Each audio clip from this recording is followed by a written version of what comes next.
Eruption. Hello, Ado. How are you? I think I'm good. I think I have everything I need. Okay. Another day. Another grind.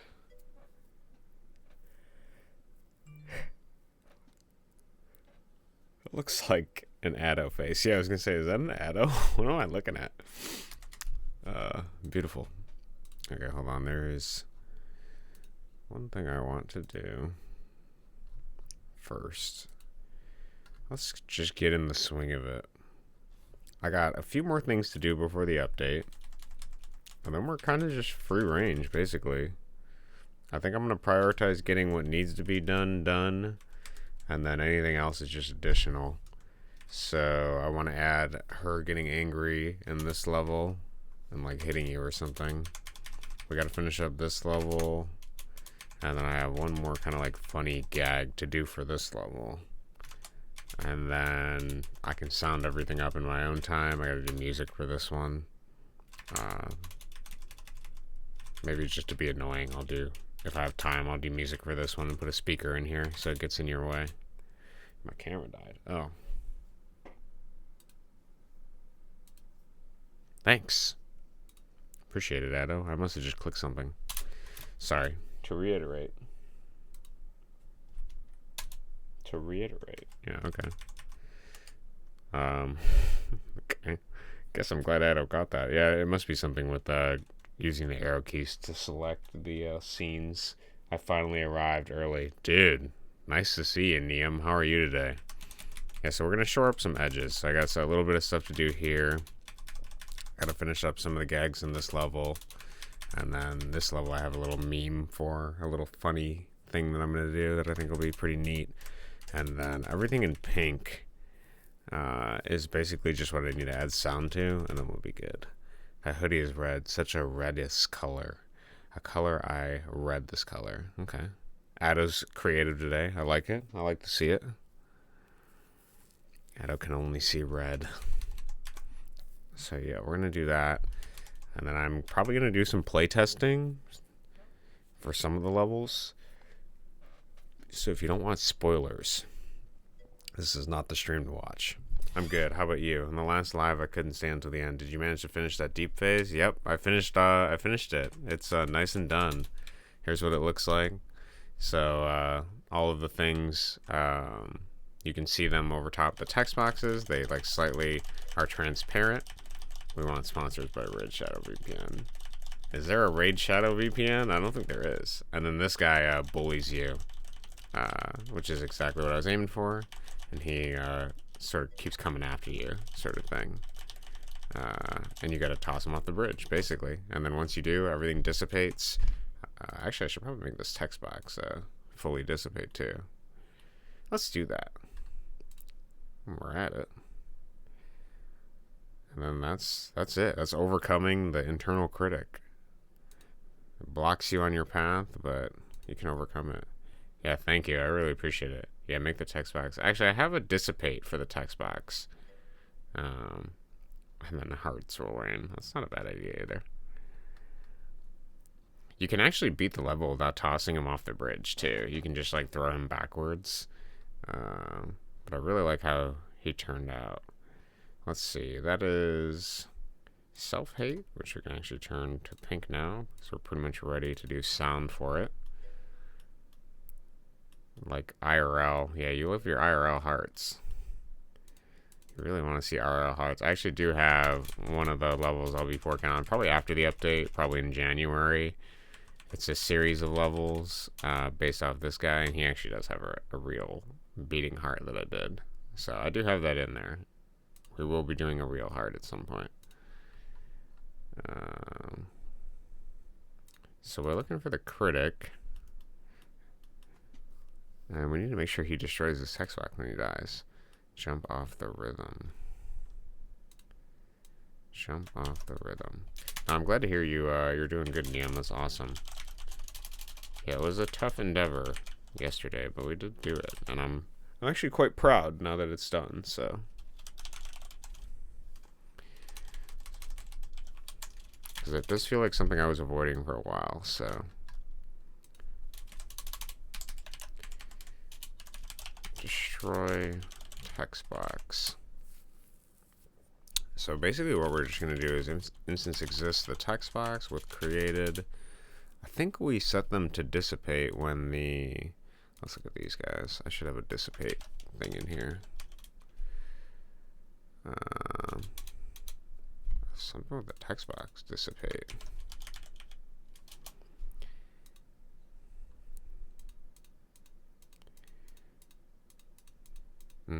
So I do with created, page does not equal that. It sets it equal to that. Interesting. Okay, then we're just going to do that and see what happens. It should work. Actually, we should also do this for when the text box is destroyed, just averagely in this guy. I don't know why I don't have that. So he has code that destroys the text box and chooses a random text box to cycle through it every time you throw him. Because he's just supposed to like lob insults at me that I essentially overcome by picking them up and tossing them. Okay, let's do that. So we set that to there. It does its thing, and then after, I think we want to set, well, I guess we're just going to create a new created, so that doesn't matter. Self-hatred is the friends we made along the way. Like I said yesterday, I do think that the internal critic is, in some sense, trying to be helpful. It's just that inadvertently it undercuts your self-esteem in the process, and sort of cuts you off from living in that capacity. Destroy text box, go next. What is this for? Talk. Oh, I guess it just destroys it. Okay. And this is when he gets up, he destroys it. Okay.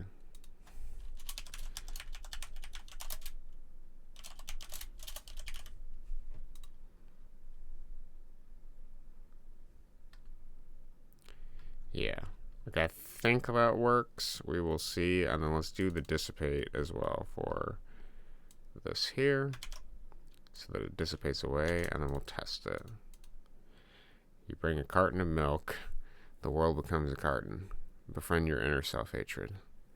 You bring a cartoon of milk, the world becomes a cartoon. I don't know what you're trying to say there, but I appreciate that you're so creative today, Addo. I hope you're channeling some of this energy into your Addos. I look forward to the 100 Addo collection game. Does Scratch actually have any problems with, like, when you make a ton of assets? I've never thought about it, but I've never seen somebody make, like, a full-fledged Scratch game. Like, something that's really, like, you would put it on the market and people would, like, buy it sort of thing. Okay, those dissipate. It might lag with editing, but that's all I think. Okay, that kind of makes sense.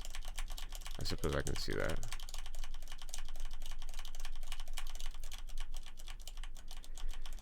Okay, what I should do actually is, now that I see this, you have to use Turbo Warp for that case. Turbo Warp, is that like some kind of add-on for Scratch to makes it more stable or something like that? So right now, the time where this happens, we need to actually make it dissipate earlier.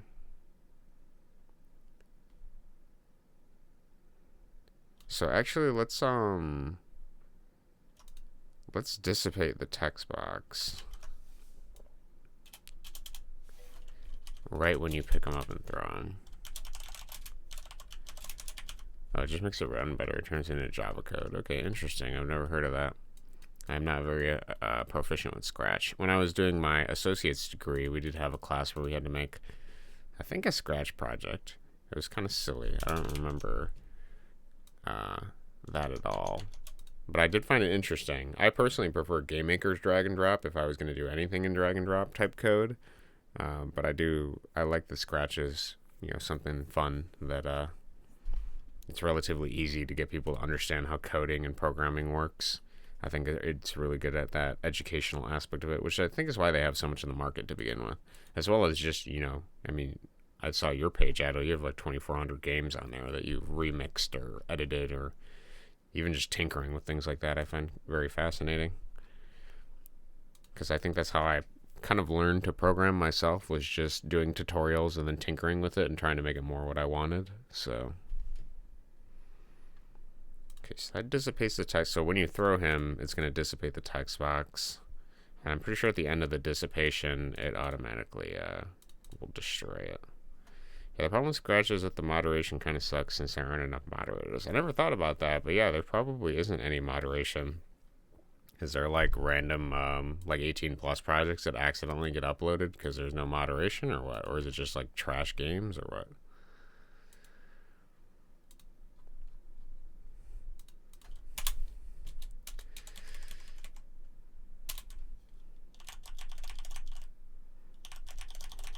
Okay, let's toss this bozo. Okay, yeah, that works much better.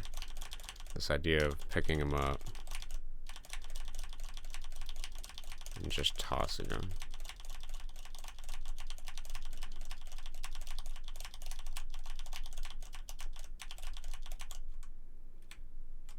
Perfect. Okay, sweet. The other thing I wanted to do, since that's is a much better effect, and that looks better, is there's a fire effect that I want to make more apparent. Now, like when users get banned for something that doesn't make sense, the ban appeal usually takes a long time, even if it ever gets seen. Okay, interesting. Like, what do people get banned for on Scratch besides doing, you know, things they shouldn't be doing on there? I actually don't even know what their policies are. So, you like not allowed to show guns or something? I could see that being the case. It is more of like a kids educational type programming software. Okay, you're not sure either. Well, you have 2,400 projects and you haven't been banned yet, so I think that's that's pretty good. You're not edgy enough is basically what the platform is telling you.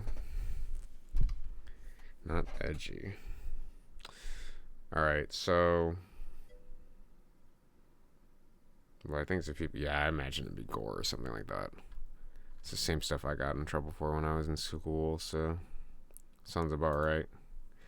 Even though they sold that book, like I had all of the comics for like Captain Underpants, which was like a comic that was this like fat bald guy, and basically all the jokes were just like essentially like poop and pee jokes or something. Like they would sell that at the Scholastic like book fair, and I had like all the copies of that. But then when I would draw like blood or something, they'd be like, "This kid's a problem." Like, what are you talking about? Like, it's just natural. It seems so stupid. So that was pretty funny. Can't draw blood and gore. Bald man. Yeah, the bald man dude. I can't remember his name. Obviously, he's just Captain Underpants himself, but I think he also has an alternate name, too. Just a bald man wearing underpants, dude. And he's kind of. I can't even call him fat. He was more like. Perfectly, like, egg shaped. Egg with a cone head is probably the best way to describe that. Okay, so in the self-doubt level, these X's, we need to edit them. Because I realized that when the player gets hit by them, there is no feedback which determines that they are, can make this pink too, that they are succeeding. What would be the worst haircut you can make? I don't know, man. I think that's a cultural thing. Because some cultures have no problems with, like, super weird haircuts. Maybe just a long spike. That probably would be a terrible haircut. I've seen worse. I've seen, like, a spike and then it, like, curls to a point. That's really weird. Like an anime character. Yeah, like 4 times taller than the person. Dude, there's one of these contractor guys here today. He's 6. No, he's, what did he say he was? I think he said he was like 6'10" or something. Dude is a giant, bro. He's got to duck down to get through doors. I was like, dude, you're so tall. How tall are you? He's like, yeah, I'm like 6'10" or so. I don't know. He was like a couple feet ahead of me. I'm like 5'10", 5'11" or something like that. I'm like almost 6, but he was crazy. I think he said it was like 7'10" or something. He was crazy tall. He had to be like 2 feet ahead of me. I was just like looking up at him. It's like, Jesus. I should have asked him, like, does he like it or does he hate it? I wonder if I would enjoy being that tall, or if I'd find it annoying that the whole world is not catered to my size, you know? That you have to duck on every door, or you hit your head, or... I imagine, like, most workout machines and things like that wouldn't work for you, because you're just so out of the range of... Like, you'd have to do just free weights, basically. We couldn't use, like, a machine, unless it was specially tailored to you, or it worked within your range. It's interesting to think about. I also should have asked him what his diet was, too, because I'm kind of curious. I wonder if... I read a couple books about nutrition, and I wonder if nutrition early on in a life cycle is what contributes to that sort of tallness. Which body part would you choose to become 2 times longer? I don't know what I would choose to become 2 times longer. I really don't know if I'd ever want anything 2 times longer, to be frank.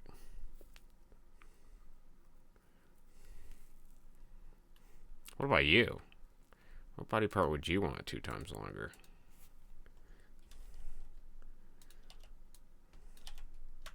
I want to show this turning into a circle as sort of like a you're doing the right thing. Fingers 2 times longer?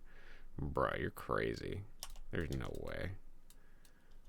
Why would you want long salad fingers, dude? I could scratch my back more easily? Yeah, but then you gotta worry about your fingers being like pinched and bent and more stuff. That sounds awful. It's a terrible idea. Could you imagine? You imagine how many work-related injuries you could have with those kind of fingers? It's an awful idea. Hilarious, but awful.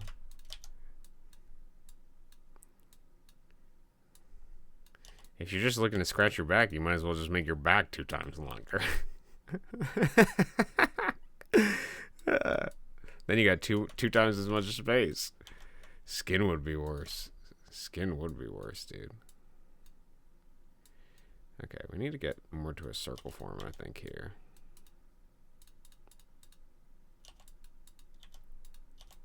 Actually, right before this stream, I was listening to that. I don't really watch him, like, at all. But he's a YouTuber named Caleb Hammer, and he talks about, like, financial advice. And I was watching this one of this guy that just tries to do day trading, but, like, keeps getting in pyramid schemes and stuff. It was kind of funny. Made me self-reflect a little bit. Like, am I being... Like, what are the qualities I dislike in this person? And do I have those qualities within me? Is that why I find this person, like, difficult to listen to, sort of thing? So it's kind of introspecting about it. Like, yeah, I don't think I'm the best at finances, so I was just reflecting on that part of myself and trying to consider it more thoughtfully.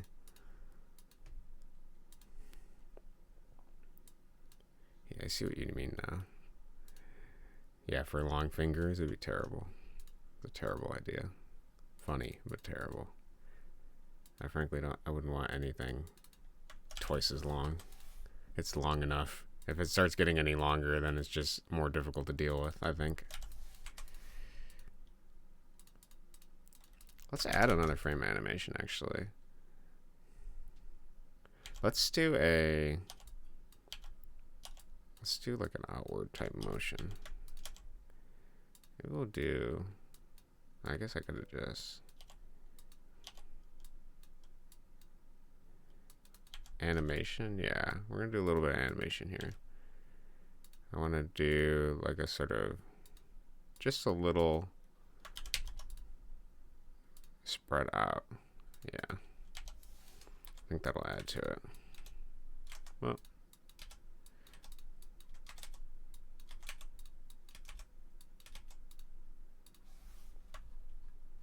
Just to give we're trying to give a different visual effect for this particular fight. Doubt, fire, we'll name it dissipate. Because this idea is that the player is sort of, we can go darker too for each of these frames because it's sort of fire going outwards. So we can do that darker, and then we can actually just maybe make that black. That might be too much. I like this darkness. Okay, we'll keep that. And then for the fire, I don't want to do this. So we're going to do... Okay, so if item in hand is true... wait. Oh yeah, there's this dude that made like 9 arrows for my game. I decided to update some of them, but kept their idea. Oh, that's cool. Somebody's working on arrows, bro. That's nice. It's a collaborative project now. Kept their ideas. Interesting.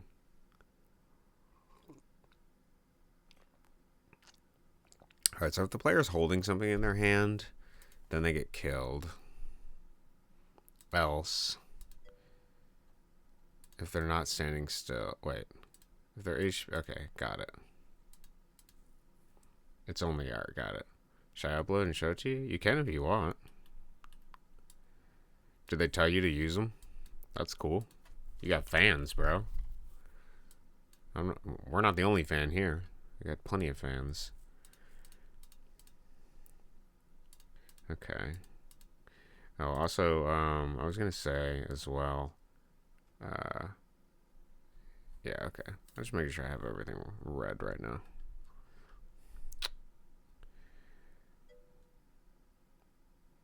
Oh, gotcha. And just to remix and make them. Okay, interesting. That's pretty cool.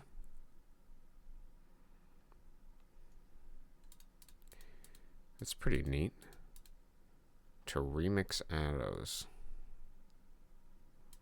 Okay, how do I want to do this? So here's what's happening right now.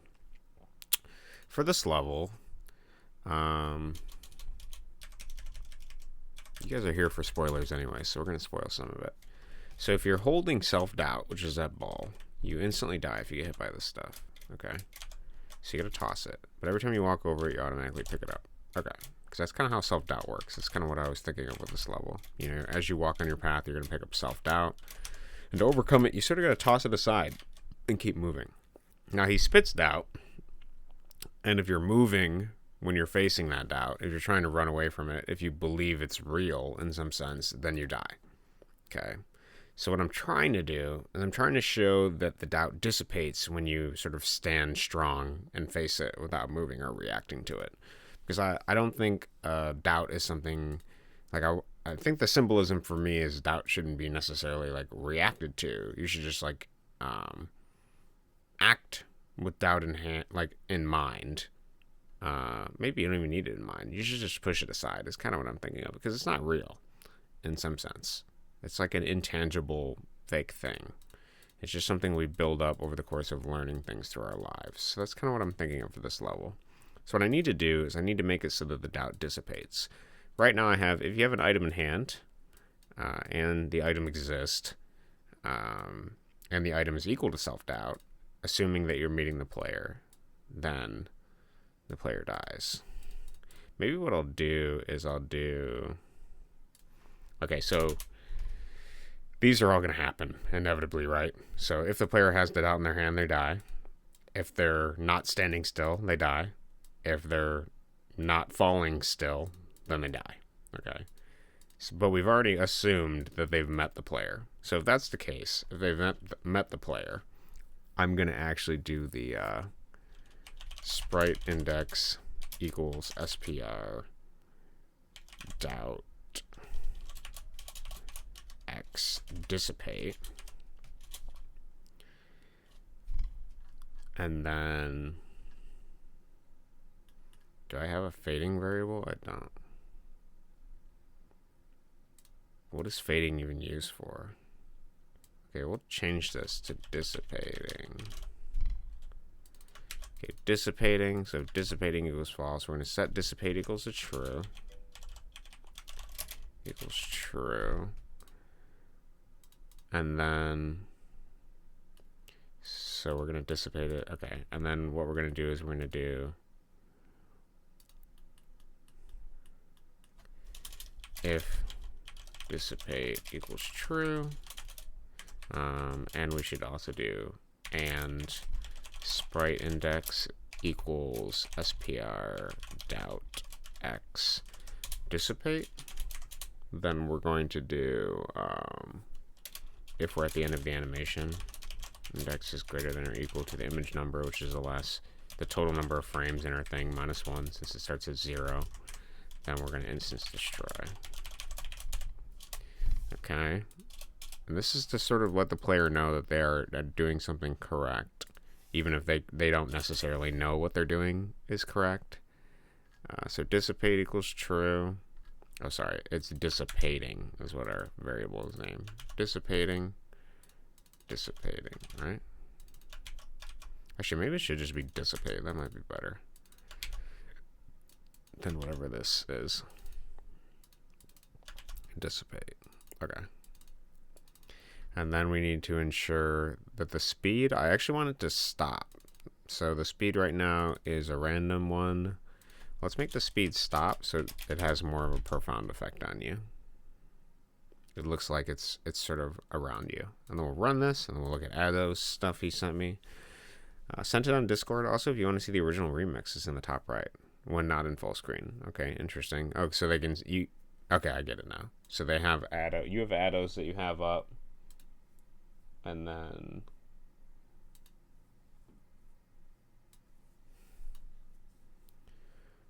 the people are remixing it.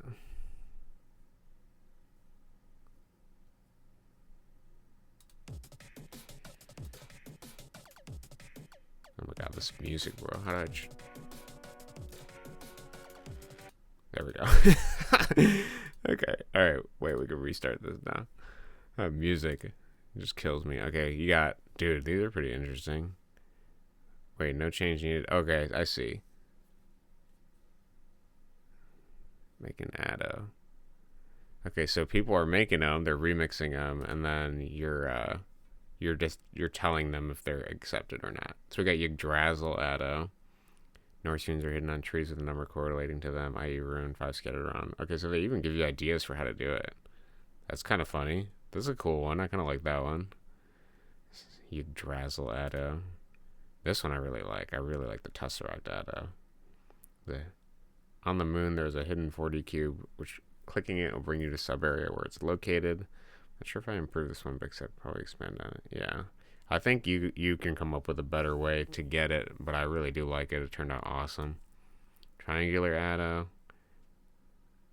Not original or interesting. Yeah, I like the triangle shape, but it's just a basic Ado. I like the idea of finding more basic Ados and clicking them. That was probably one of my favorite parts about the first game, was like looking for the tricky ones that were like hiding, like that raindrop and some of the other ones. It's just a burning Ado. It's just a burning something. What am I looking at here? Enter this into a keypad, activate. Okay, this is a lot of ciphering stuff. I don't know. I don't really like ciphers, but I do really like how this looks. I don't really like using pictures, so I drew the thing. Also decided to make his eye spin. I like the spinning eye. It's just a burning memory. Oh, got it. Okay, I really like how the Ado looks. I don't necessarily care about the lore. Jigsaw Ado, that's a cool one. Fun idea. Yeah, this person came up with some good ones. Piecing them together will spawn the Ado. That's pretty funny. I like that. That's a good idea. You already have an Ado with this idea, just didn't code them yet. Probably rejected. Okay, I really do like the puzzle look to them of putting them together. That's pretty funny. Lost Ado. He's lost. I like how this looks. I wish one of the frames of these appearing was an eye, though. I wish it was an eye. I wish it had the denoted eye on it. But not bad. It's cool looking. I like this, sort of effect, actually. Lucky Ado. 1 in 100. Got it. Why do people like these random... I hate random number type stuff. That's terrible. Oh, there's an eye. It's just very dark. Okay, got it. Okay, that makes sense. Holy Fire, so I just remade him. Okay. I like how this Addo looks. I like the triple I thing as well. I can't think of anything other than a luck-based thing for him, but I do not like a 1 out of 100 chance. It's terrible. Dude, this is funny. That's really funny. The Virtual Boy clicking out will give you a link to a platform, or completing it will give code for a keypad. Got it. Gambling, yeah, gambling's fun. Probably, as long as it's not 1 in 100 chance, then I think it would be fun. This is funny. I like the Virtual Boy. It's silly. Black Hole Addo. What is up? Chomik, I have no idea. For a black hole Chomik, you need to power it. Once it's fully powered and destroy everything, get back to the black hole. Interesting. I like the look of it. It's kind of cool. It's got Halloween vibes. I don't know if that's what they were intending. I'm getting Halloween vibes from it. Those are pretty cool. Honestly, my favorite is the Tesseract Addo. I really like how that looks. And then the idea of using animations for Addos is also pretty cool too. So, I tend to shy away from... I don't particularly like cipher puzzles, and I don't like random chance. But I'm also not really much of a puzzle game kind of guy, even if I do make puzzles from time to time. So those are my personal opinions on that. Pretty cool though. Nice. I like it. Good job. I am your toast. I am in your toast. Good job. Very creative. And interesting. The symbol of the tree permeates through us all. Oh, I have a malformed if statement I thought we'd get here. Where is the malformed if statement? Line 42. If... How's this malformed? Oh, that's my bad. It's because I thought it wasn't an if statement and I put a semicolon at the end of it. It just looked like a really long thing.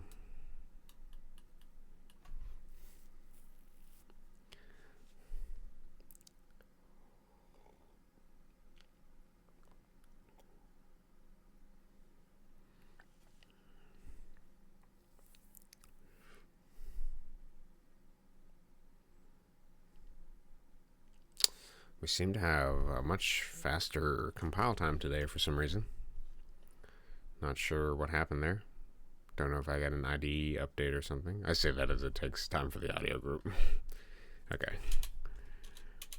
It was like a minute yesterday. I felt kind of long, but I was changing a lot of sprites. Okay, we were testing this. So what should happen now is that when you stand... Okay. Kind of.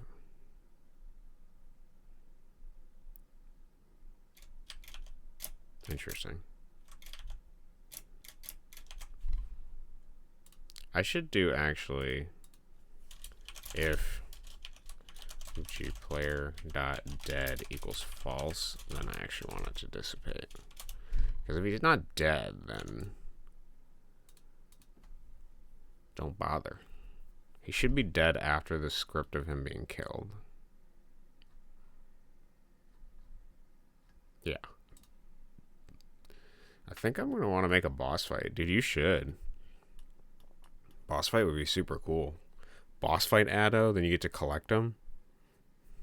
That'd be super fun. I really like the tennis minigame you came up with too. That was awesome.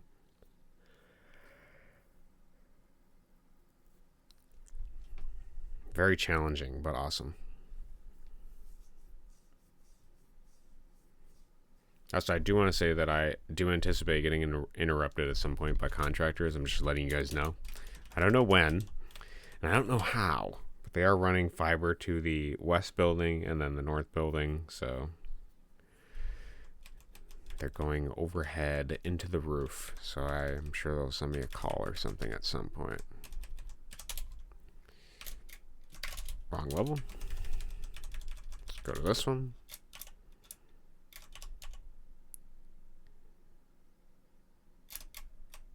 Pretty good.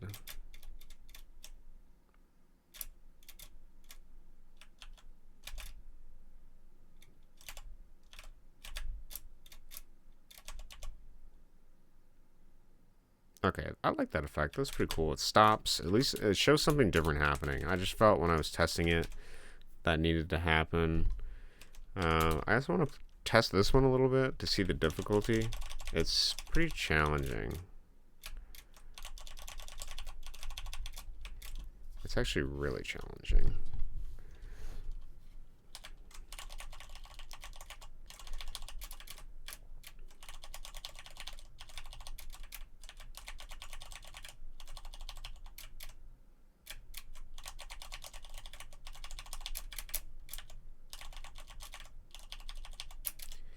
very difficult, the timing. You also want to be pretty particular about how many of these you actually pick up.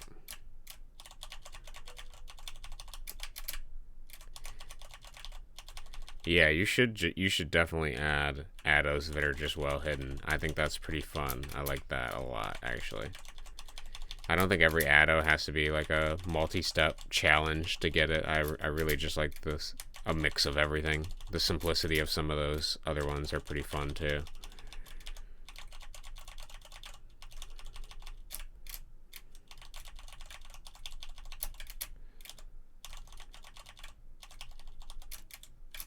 Okay, the only thing that makes this level more difficult is the, oh. Nope, I thought I could save it.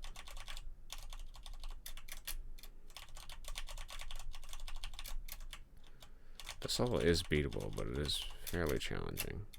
I might just leave it to have a challenging level. It's not necessarily the worst thing. Yeah, you gotta do 3 towers. It's impossible, I think, to do it otherwise. I'm sure some player will come up with a better strat than I have. But,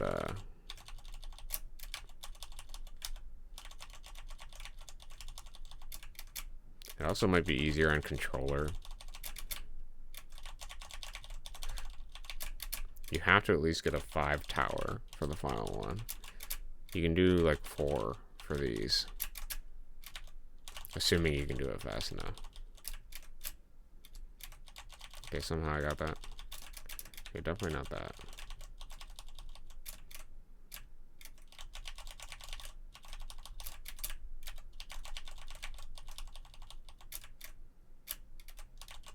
Oh, I was trying to actually go a little bit further back.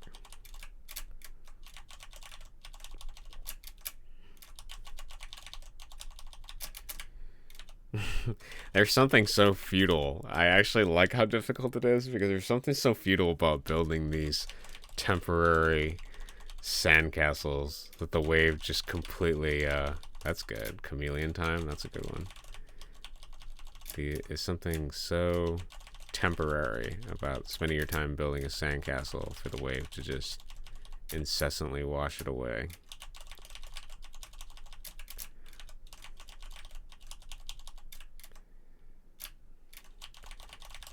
It only affords you temporary footing.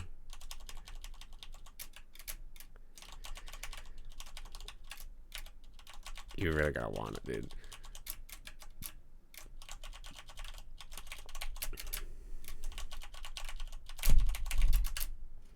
Oh man, I was one more. I'd have been close. All right, let's try to get a little more serious with this.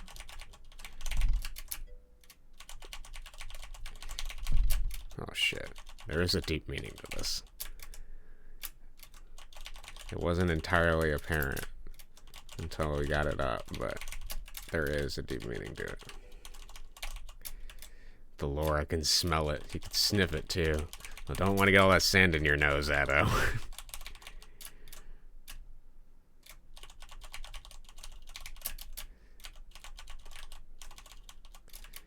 There's so much lore. I actually have a lot of lore levels that I haven't, we got some lore for the Jump Off the Bridge series that we're going to be dropping. Not this update, but next update. I started a bunch of them.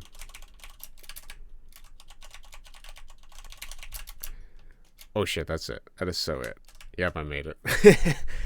It's kind of challenging. It's kind of challenging, but I do like it. I do like it. This one's also a little random, but I'm not entirely opposed to that because it's like silly in a way. Okay, well, you can get hella unlucky for sure. But I think that's some of the fun of it is just chaotic. Like this one's totally beatable for sure. Other ones, I don't know. Depends on how lucky you are. Okay. Beatable. This one also has some randomness to it, but I'm not entirely opposed to it. I fixed my Buffalo code last night to make it, because everything essentially derives from moving platforms from the Buffaloes. And though this one's a little bit random, it's not bad, not terrible. I had a bug yesterday where this house would be like max speed at the start. It was pretty funny. But this level's nice too, pretty simple. I might at some point in the future do some actual transition for the guy up there throwing the fire down. So it looks like he's, you know, more intentionally trying to stop your progress. But for now, it works. Oh man, I was close, dude. Okay, that's pretty good. And then what do we got? We got the dragon. That's it. I tested the dragon 1,000 times. I'm pretty confident with it. I might add a jukebox, a little speaker box to make it more intense, but I like what we're working with. What are you talking about? Another day of mandatory attendance, slave driving, no time with the kids, going to be divorced. It's true, Drew. How are you doing today? I can be your assassin. I can get your kids back. Your meal. The assassin. Another day of mandatory attendance for content. I appreciate that, Drew. Coming here every day on time. We need more dedicated people like you in this world. Dedicated to slavery. Alright, so yeah, what are we going to do next? I correctly guessed the amount of protein in grams that a pigeon has yesterday, so I'm doing good. That's pretty amazing. I frankly would guess like probably like I want to say like 2 to 5 grams, but probably not even that much. How many grams does a pigeon have of protein? It's probably like 2. I can't imagine there would be that much. Whoa, it's 33, really? I didn't even think that would. And that's not all fat, too? Are you serious? I did not think it was going to be 33. That's amazing. You guessed 33? That's awesome. I just didn't think they had like that much on them. Granted, I've never seen like a D. Yeah, they are lean birds. Okay, interesting. 33 grams. Wow, impressive. I can't imagine the quality of that protein being very high, though. I'm gonna be honest. I don't really think the pigeons of the modern day are gonna help you hit your protein goals. Most small animals are really lean. Even rabbits are lean. Gotcha. Okay. Whoa, it's Wolsey. I also got this light and flickering in the corner of my eye that I need to probably do something about, rewire soon. That's great. Good to see that happening. Okay, so I have an idea. So here's what we're gonna work with. We got this level, and this level's pretty much done. It just needs sound. But there's something I noticed when I was playtesting it, and it said if you follow the money trail, and then you see this, and you realize, oh shit, this is a trap. Okay. So let's go back to the level. That's the trap, right? You fall down, and then you restart from that point. You can't restart. So my thought is, well, if I was smart, I could just keep doing this back and forth and getting money each time, right? So I actually have a thing that checks if you're doing that. And what I want to do is I want to send the player to hell for doing that, basically. So we're going to make hell today, is what I'm thinking. I'm going to punish them by sending them to hell. That's what I want to do. So we'll take the grass base, but we're not really going to use it. We're just going to send the player straight to hell. That's what I'm feeling. How do you guys feel about that? Boom. Let's make our little hell. Hell. Maybe we'll name this Greed in case we want to do other hells later. Hell could be a fun returning Yeah, I love hell. I'd love hell. It's unknown to capitalism. Hell, minimum wage job. No, that's already planned content in the future, actually, Addo. I kind of have that. Here, I'll show you, since we do it. I love hell. I can't get over that. I love it. Where's my fear of living or something? That's what it's called, right? Oh yeah, here it is. Fear of aging, that's what it is. So in this level, you start out as a baby, but even babies gotta work. So you gotta smash the bugs into, form all of the things properly. Otherwise, and in order to get paid, even babies gotta work on the line of this capitalistic hell. And you gotta make sure you hit the right things. Yeah, hell rocks, dude. Hell is so good, bro. Chickens, bugs, and garbage. That's what we're putting in here. And then you get your money from the corporate hand. Right? That'll be a future level. And you can go buy groceries. You're a baby, though, so you can't reach the higher shelf to get the healthier food. It's only the slop that's on the bottom. Same slop you make. Then we got, a gym. And then there's social situations you can't escape because, well, you're a baby, so you're stuck here. Sucks to suck. I got there's a lot of symbolism in that level. I'm very happy with how that turned out, but it's not done yet. So let's work on hell. Let's do hell. Okay, I'm gonna punish the player. Send him to hell. Oop. I can't wait. I love hell. Yeah, we want to make this a returning concept. I really like the idea of sending the player to hell when they do something. How do you say? Hellish. We have any introduction to what? Yeah. We have any introduction to what to do for this? Like, okay, baby, we need you to put to work. Stamp the critters into. No, so the level currently, it kind of okay, so when you go through all the doors, I imagine people will just experiment and try to go into all the doors, and they'll notice that, this door, it has like food in it. This door, obviously you can make money. This door you can buy food. This door you can gain fitness points, which you'll see in the top left. This door you'll have social situations, which you can gain hearts. And then the final door is like your essential path for life, but you have to build it. And then as you age, it goes through like the different times of age, and then you deal with different things. Yeah, that's exactly what we're doing, Addo. We're doing exactly that. I'm going to be doing that for hell. So just wait. I'm cooking it up. So you essentially got to build this like bridge of your life sort of thing. But there's a lot of things that take each of your stats, so you got to manage that. So I think people just figure it out as they go along. It's kind of self-evident, but I need to animate the Time Wizard more and have him do some other effects and things like that. So no big deal. Yeah, like when you press play, you automate. Yeah, don't worry. We're doing exactly that. Basically, that's basically what we're doing. But first, we got to make hell. So we're doing greed. Can we look up what is it, like 7 layers of hell or whatever? Layers of hell in Dante. Where? Where's the one for greed? Greed is the 4th circle. I actually have Dante's Inferno. Let's take a look. Is this Dante's Inferno? I don't know. I thought it was. The Divine Comedy.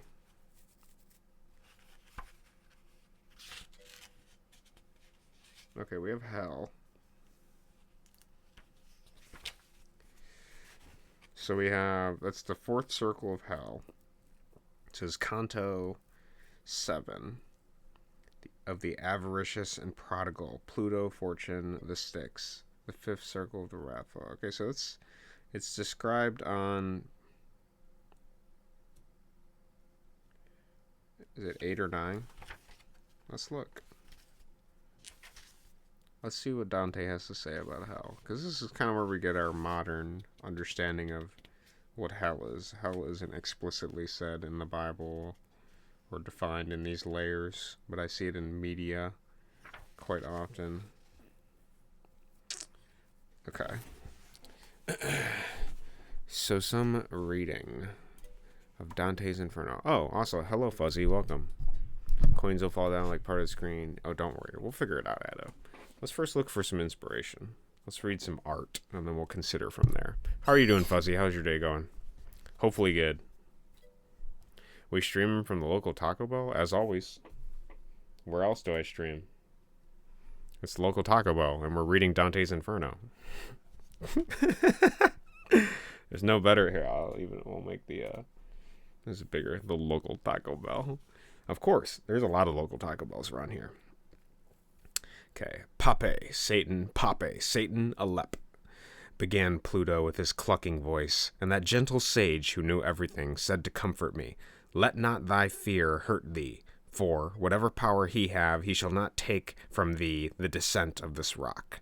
Then he turned to that swollen lip and said, "Be silent, accursed wolf. consume thyself inwardly with thine own rage. Not without cause is it going to the depth. It is willed on high, there where Michael wrought the vengeance for the proud writ. As sails swollen by the wind fall in a heap when the mast snaps, so fell to the earth the cruel wild beast. Thus we descended into the fourth hollow, taking more of the woeful bank, which insacts, I didn't even know that was a word, which insacts the evil of the whole universe. Okay, interesting. Ah, justice of God, who heaps up so many new travails of penalties as I saw, and why does our guilt so ruin us, as does the wave yonder upon Cherubis, which is broken on which it encounters, so it needs must hear the people of counterdance? Jesus Christ, dude. Dante's wordy, bro. And why does our guilt ruin us, as does the wave yonder upon Cherubis, which is broken on that which encounters, so needs must hear the people of counterdance. Okay. The people counterdance. It's a weird word.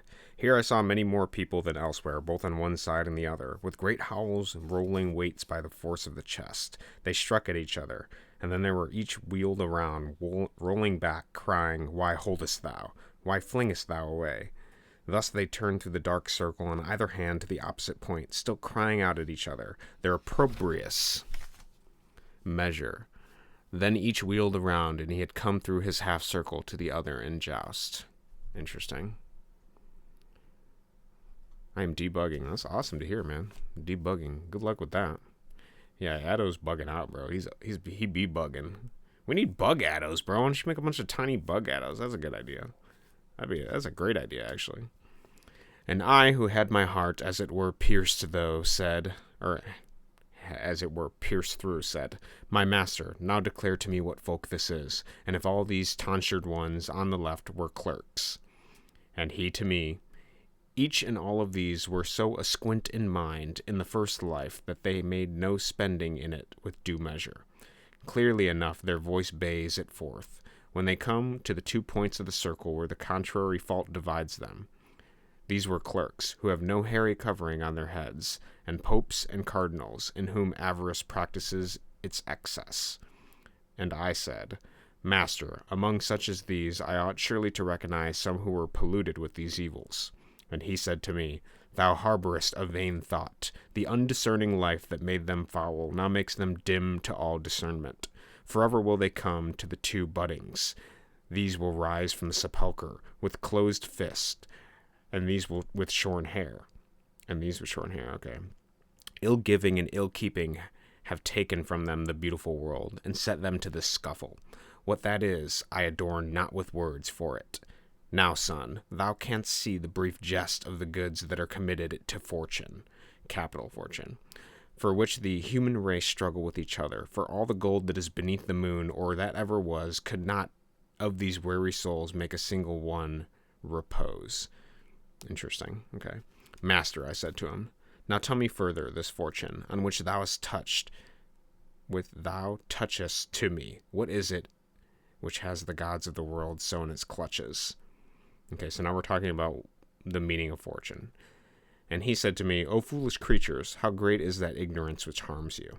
I would have thee now receive my opinion concerning her. Oh, we're calling it her now. He whose wisdom transcends all, made the heavens, and gave them their guides, so that every path shines on every part, distributing equally the light. And likewise, for the splendors of the world, he ordained a general minstress and guide, who should from time to time transfer the vain goods from race to race, and from one blood to another, beyond the assistance of human wit. Wherefore one race rules, and another languishes, pursuant to her judgment, which is hidden like the snake in the grass.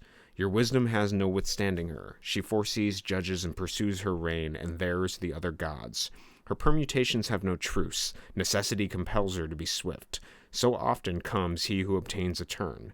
This is she who is set so upon the cross, even by those who ought to give her praise, giving her blame amiss, and I'll report.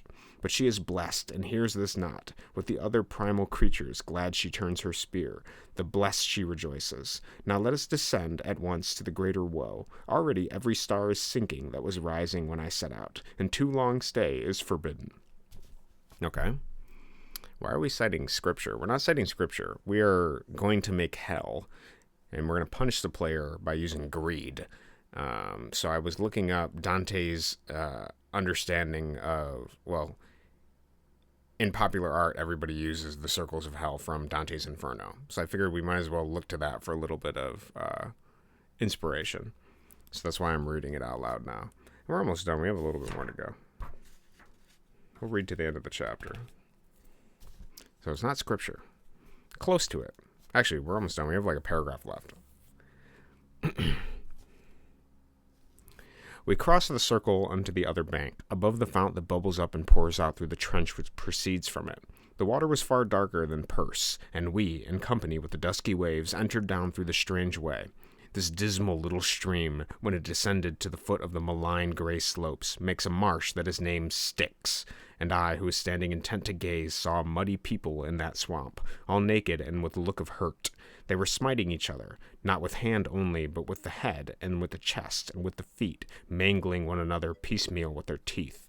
The good master said, Son, now thou seest the souls of those whom anger overcame, and also I will that thou believe for certain that under the water are folk who sigh, and make this water bubble at the surface, as thine eye tells thee whatever it turns. Fixed in that slime, they say, sullen we were, in that sweet air that is gladdened by the sun, bearing within ourselves the sluggish fume. Now we are sullen in the black mire. This hymn they gurgle in their throats, for they cannot speak with entire words. Thus we circled the great arc of the foul fen, between the dry bank with slow, with the eyes turned on those who guzzle the mire. We came at length to the foot of the tower. Interesting.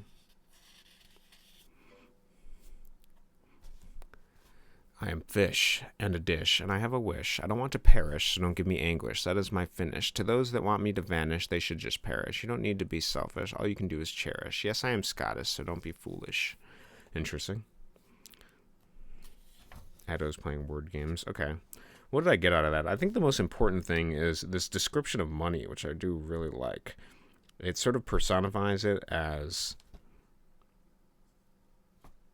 a woman, but it is interesting to see the description of it. Yeah, O foolish creatures, how great is that ignorance which harms you. I would have thee now receive my opinion concerning her being fortune. He whose wisdom transcends all, made the heavens and gave them their guides, so that every part shines on every part, distributing equally the light. So I'm talking about God and the sun here. In likewise, for the splendors of the world, he ordained a general ministress and guide, whom should from time to time transfer vain goods from race to race and from one blood to another beyond resistance of human wit. So that's money. It's talking about a general ministress and guide being the metaphysical concept of money. Wherefore one race rules, another languishes, pursuant to her judgment, which is hidden like the snake in the grass. It's an interesting, thoughtful line of money. Your wisdom has no withstanding of her. She foresees, judges, and pursues her reign as theirs the other gods. It's interesting to think about. Her permutations have no truce. Necessity compels her to be swift. So often comes he who obtains a turn. This is she who is set upon by the cross, even by those who ought to give it her praise, giving her blame amiss and ill report. So yeah, people can worship money, or they can, make it their own god and things like that. This concept of you can praise it or blame it, but at the end of the day, you're going to turn back to her, sort of thing. And blessed she rejoices. She turns her spear. Yeah, she hears this not, because she isn't like a person, and her whim isn't related to that. She just continues to happen. Now let us descend at once to a greater woe. Already every star is sinking that was rising when I set out. Too long stay is forbidden. So I'm assuming there's some aspect of time where they're not allowed to spend too much time descending into hell for some reason. That's interesting. Thoughtful and interesting. Okay. Let's get to work.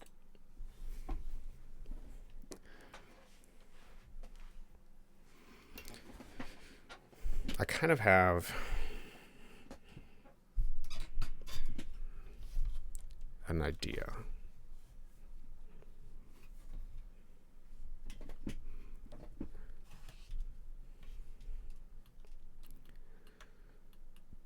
So what we're going to do is we're going to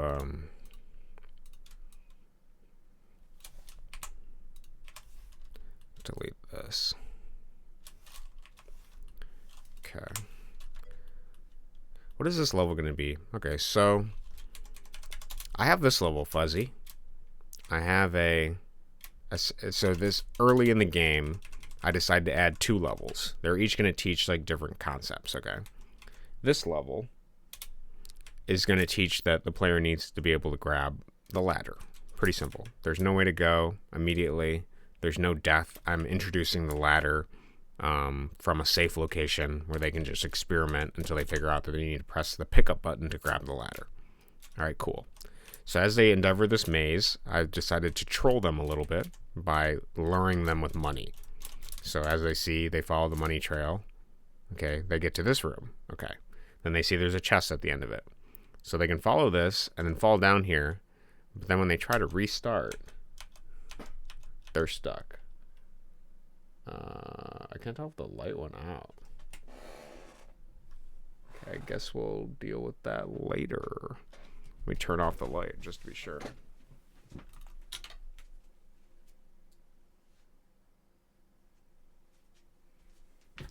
Alright, well, light flickering needs to be rewired. I can do that. So then they get stuck down here, right? So they restart and they're stuck down here, and then they got to go through this arduous journey of escaping, basically. So what I want to do is I want to make it, what I noticed actually when I was playing the level, to explain it a little bit more in detail. What I noticed when playing it is that if you're smart, you can actually just keep going back and forth and getting infinite money. And so what I want to do is I want to punish them by sending them to hell for being greedy. So if they flip these screens a certain number of times in a certain amount of time, then I want to punish them. So that's what we're going to do. We're going to send them to hell. Clever. Yeah, it should be pretty funny. I thought it was a clever way to get money, but I'm like, interesting. I can punish this. And so I'm going to make them have to escape. Yep, I'm thinking one step ahead of the player. This actually doesn't need a level complete thing. Yeah, I tried to do that a few times. Actually, another level, which if you appreciate that aspect of it, there's another level I do something similar. I'm not going to be too punishing for this one. I'm going to let the player, if they want to quit the game and come back to it, they'll be on this level, since that's extra content, and then I'll make a separate achievement for completing that left-hand side. But I do punish them later with this level. So this polar, hold on, I actually have to beat this level. So what happens is there's a polar bear. And if you get knocked back by him, well, essentially you roll back to the bottom every single time. That's basically what it is. But I made it so that it actually, in the save file, the data, it saves that you were at this level, and so you will always have to come back here no matter when you quit or not. Yeah, that roll, yeah, it's pretty good. I had a lot of fun with it. But I've actually seen streamers try to quit the game and restart so they could get off this level and they wouldn't have to play it. And then they go to load back in the level and then they're just at the same point again. It's really funny to see that, like, them thinking that they're getting the better of me, and then I troll them just a little bit more. That was probably one of my favorite. There was a Chinese streamer that did that, and it was absolutely hilarious. I don't know what he was saying because I don't know Chinese or Mandarin or anything. But yeah, this is also very Xmasy level too. I do have the snow effects. So what do you mean what? I don't remember what the Chinese streamers thing was, but they were stuck on this level for a really long time, and they were like, oh, I'll just quit the game and then restart it, and it should load back up at the first level before I got stuck in this, ascending this mountain, this Sisyphean mountain. But nope, that was not the case. They appeared right back here. So the movie Klaus has become my new favorite Xmas movie. I haven't heard of that before. Klaus.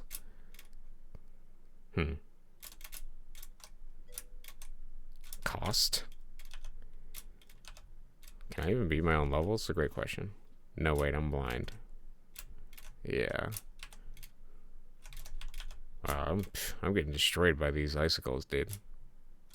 Every time I make it up this hill, it's another bit of suffering. I did want to show the polar bear off. It's an animation, Emperor's New Groove at Christmas Eve. Oh, okay, interesting. I haven't heard of it. Have to give that a look. Why do you like it? Just got the vibes you like, or what?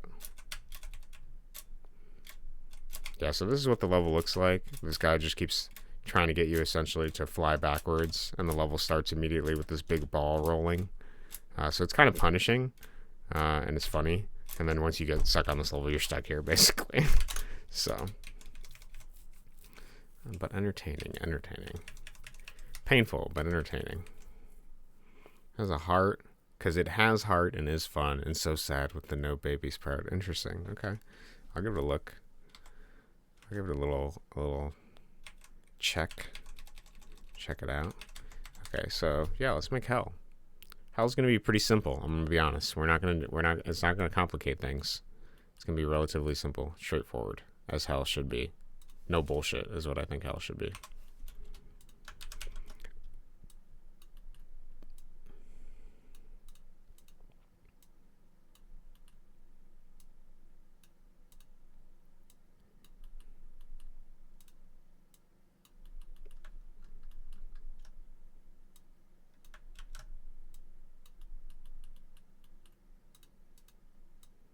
I just kind of want to sketch the base of it, and then once I get the base of it, and then we're going to make sure it works, and then we can add the pane after. And then we need some kind of intro to let them know why they're being sent there, sort of thing.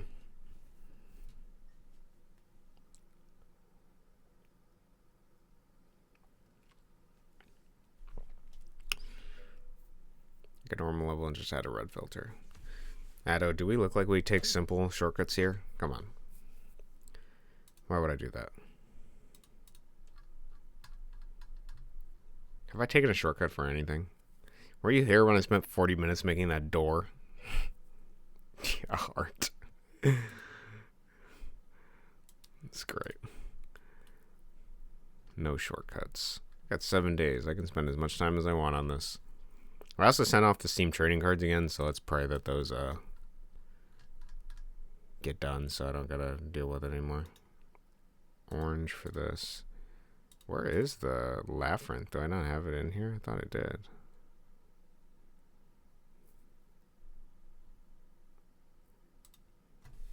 What is it after? Uppers. Here's the uppers. Select only this sentence. Select it. Interesting. I don't know what you're doing, but it's there. It do be. Oh, here it is. The Laughrinth. We need to put it in place. So this goes after the uppers. Okay. Laughrinth. Okay, that level is pretty much done, actually. I can probably just make it, well, we're going to do this last piece here, then we can change it. Let's do create group. Hell greed. Okay. Now we're going to make hell.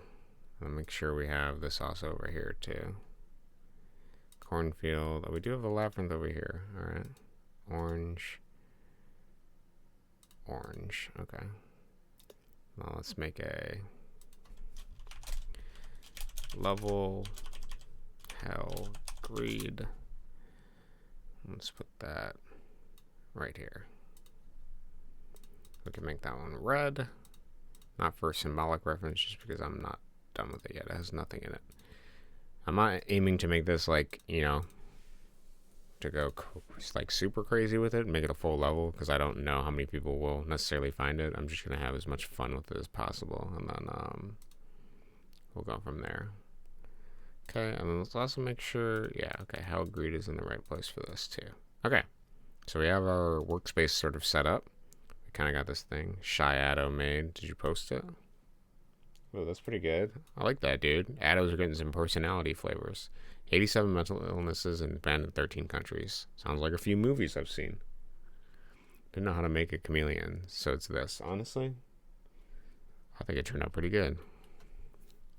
You could, if you were gonna do a chameleon, I'd probably just do the edges of him, make him visible. Discorded the Shadow. Yeah, I pulled him up. He looks cool. Looks really neat. I like it. I also like the 87 mental illnesses thing. That's pretty funny. Okay. So let's just do a basic floor.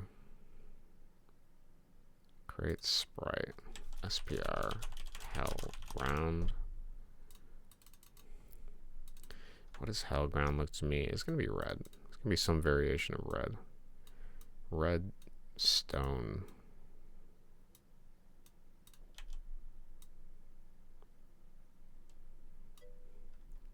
Let's do a few of these. Low quality Addo time. I can't wait. And Constellation Addo too. Sweet. Okay. Just want some sort of like rocky, slightly inconsistent floor.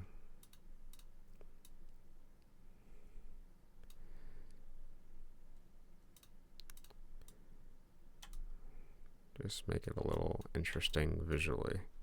Okay. Actually, that's good. I like that, but we should probably bring these to the top here, is what I'm thinking. Yeah. We need to make these all at the right height. I should have done that from the start. No big deal.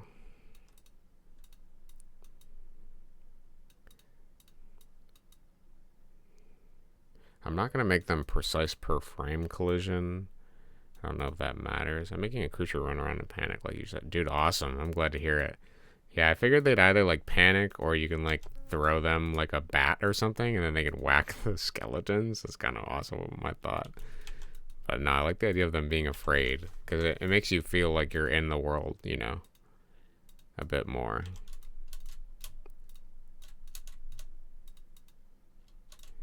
It makes them feel like they're interacting with things. That's something I notice in some games. They don't have, like, the things don't really interact.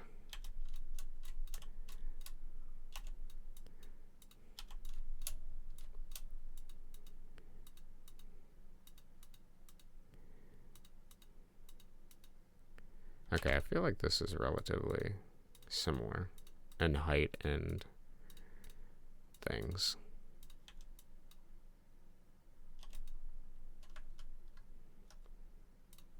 Okay. We can probably do some kind of, I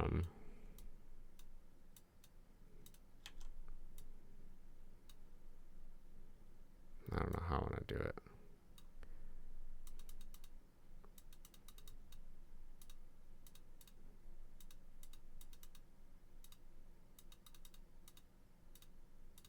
Some sort of hellish dithering.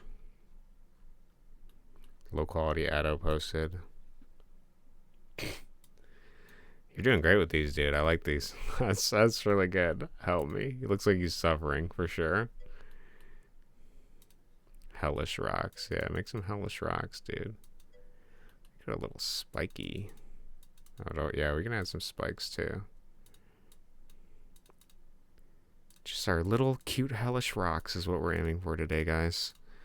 Bunch of little happy rocks. Happy hellish rocks.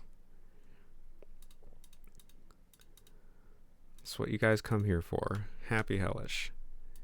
Look at that. Looks good. Had some interesting variations and just kind of make like, I don't know, I'm just going to go with how I feel. We're just going to sort of follow the flow of wherever my hand moves this mouse. And then hopefully at the end, we're going to see some hellish rocks. That's what I'm hoping for. Just you, me, and the hellish rocks. Put a bone in one. Dude, bones are a good idea, actually. That's a great idea, Fuzzy. I got some dithering to do, and then we're adding bones. Good idea. Or a skull. I like the way you think. Make them more hellish.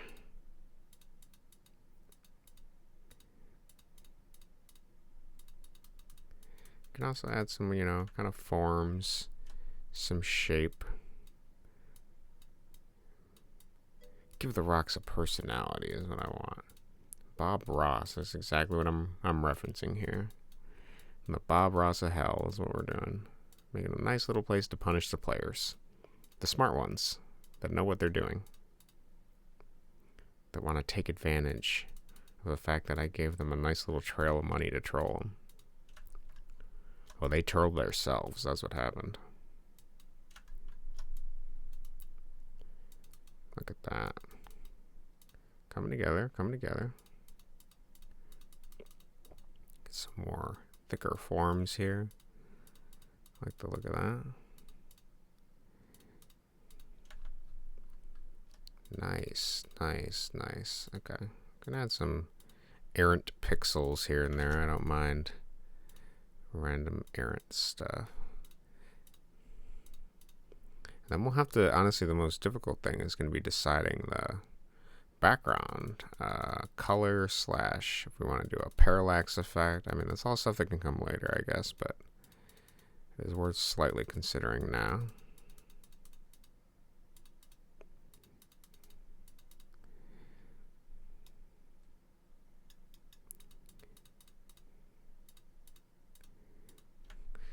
Dude, I went and got some bacon from the store today. I'm absolutely geeked to cook that up.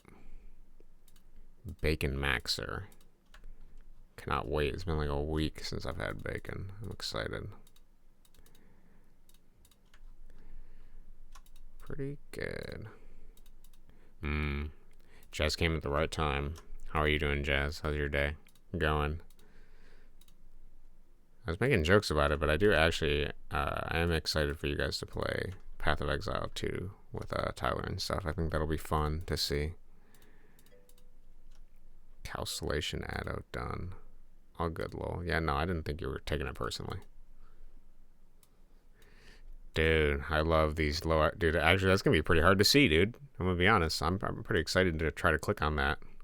You going to make them have to click on one of these tiny little dots? Be pretty funny.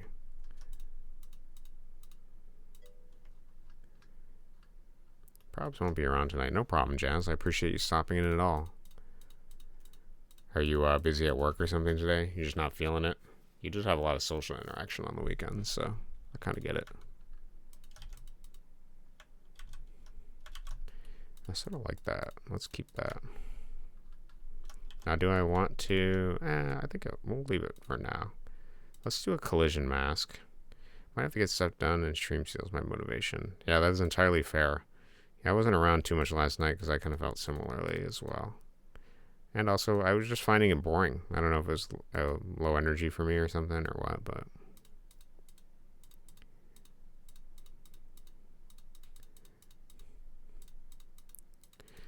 Well, you know me. My stream's all about getting stuff done, so...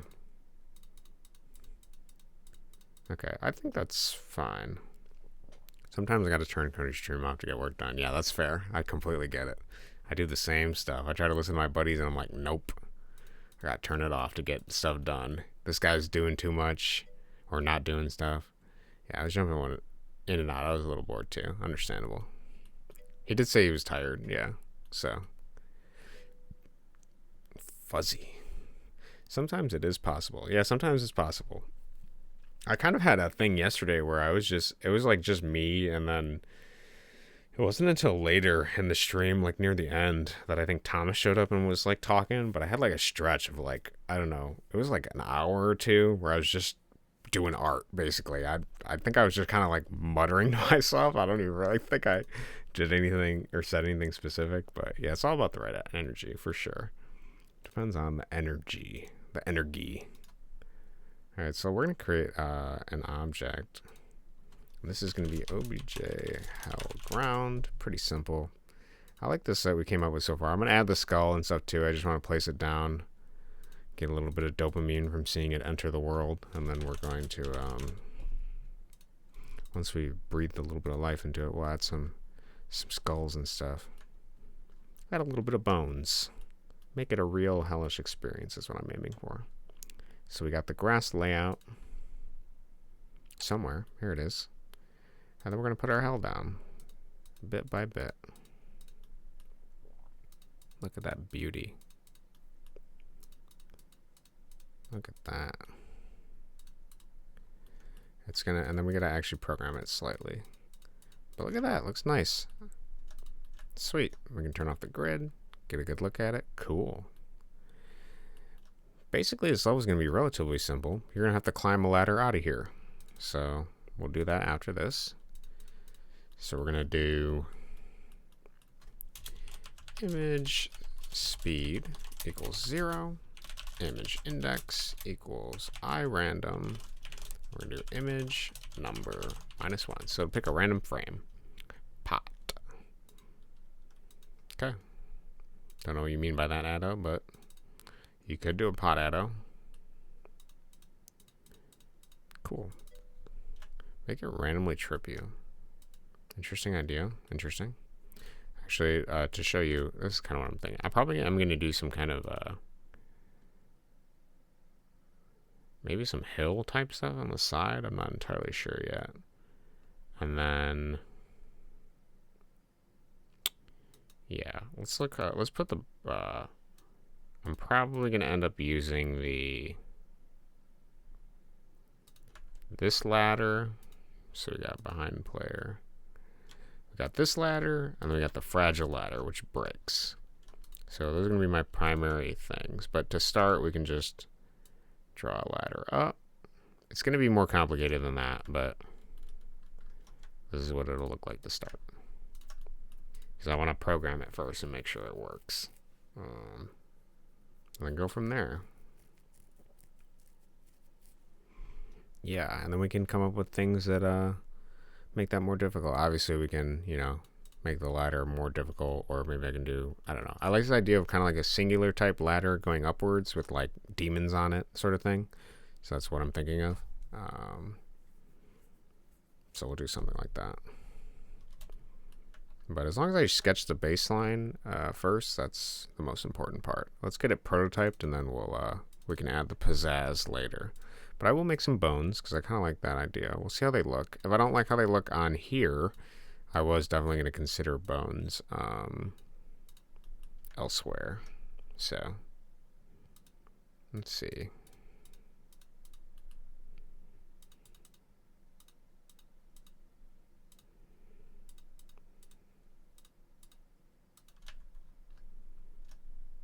How do I feel about how that looks? Definitely adds some depth to it a little bit. But I can always do something slightly different too.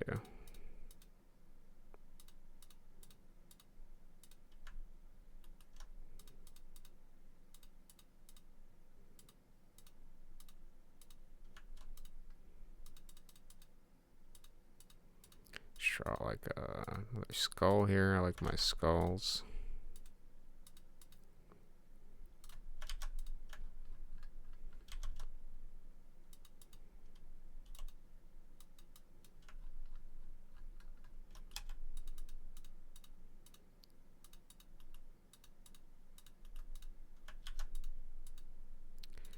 Okay, this one can just be something random.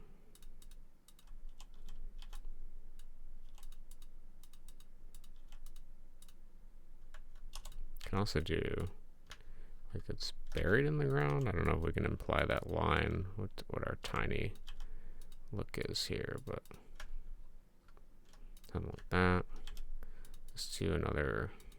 Skull is like probably the most identifiable type bone related thing.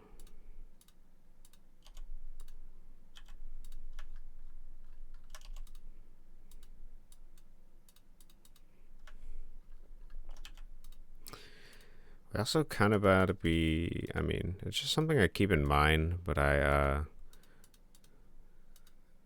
keep it in mind for my Chinese fan base as well. But I believe that they censor certain things in China that they don't censor elsewhere, and bones is kind of one of them, as like I believe a disrespect to the dead sort of thing. So I do kind of keep that in mind. I'm pretty sure all of I remember reading all of World of Warcraft's like gore and stuff like that was removed, and then they replaced it with loaves of bread instead. So it's also interesting to consider, what other cultures are going to be looking at this sort of thing as well. I do like the addition of bones, but I might make them in a different way. Never think about censorship for other countries. Yeah. It's something you gotta deal with for sure as a game dev. I'm not saying to make your art only so that tailor it to like a particular country or anything like that. But I do try to keep it in mind to at least be a little bit conscientious of it. I don't think it should stop you from expressing the opinion you want to express, though. It's a big concern of yours. Not necessarily a huge concern. I'm still going to try to express myself. For God's sakes, I have a level where you pull a bridge out of my ass, so that's the first level they're going to see. I think I need to, in some capacity, be like authentic to myself, sort of thing. So I think it's important if you're going to reach that authentic self to, express yourself. But I do think that, with the market of ideas, you got to consider those sort of things, or at least learn to a certain extent how you're going to make it work. So, yeah. They made a special exception for Wukong. I think they did, yeah, for sure. I think they only get an hour of gaming time a day. I'm not sure that's necessarily true because I've seen streamers stream for longer, but I do know it depends where you're at and who you are. In the same way, it depends. There's a lot of nuance, obviously. Depends who you are, where you're at, what you're doing, sort of thing. So, and hello, Seed. Welcome. How are you today?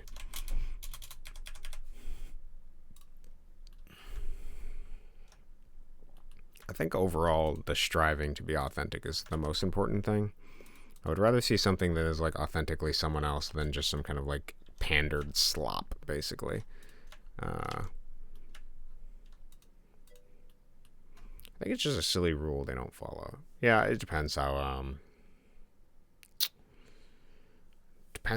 strict your parents are. I think that's what it would ultimately come out to. Okay, so I don't mind this so far. We did add bones to each of these. I might do this as a separate layer later and then add it like a few here and there because I don't like the cluttering of all of them. I do like the bones though. Doing mighty fine, sir. Glad to hear it, Seed. How's your day going? Good, I hope. And if not, we can talk about it. If you want to.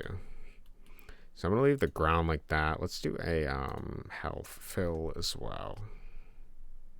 Just to get that out of the way. Because it's really simple. I just make a fill sprite.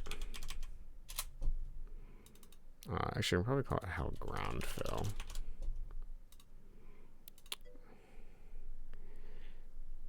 Guy's been slacking.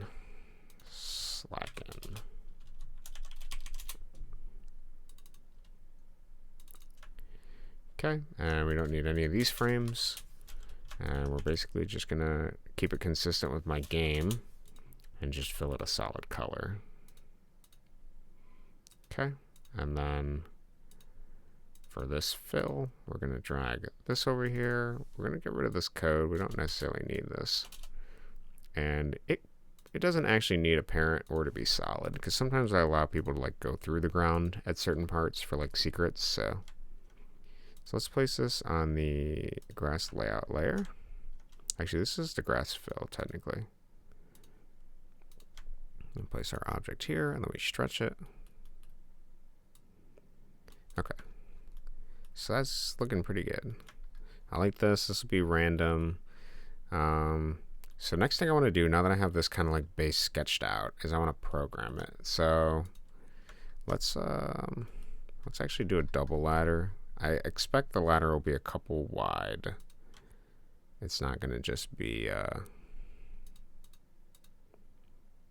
it's not just going to be a single ladder upwards. I suspect I'll have a couple like chunks that the player will have to jump between in order to make it work. So let's keep that in mind. Okay, so then we're going to go to the Laughrinth programming. And I have the player punisher. So, how does this work? This is a persistent object that goes between rooms. Okay. And how do we do this? If instance number is greater than that, it destroys it. Yep. Okay, so there's only one Punisher.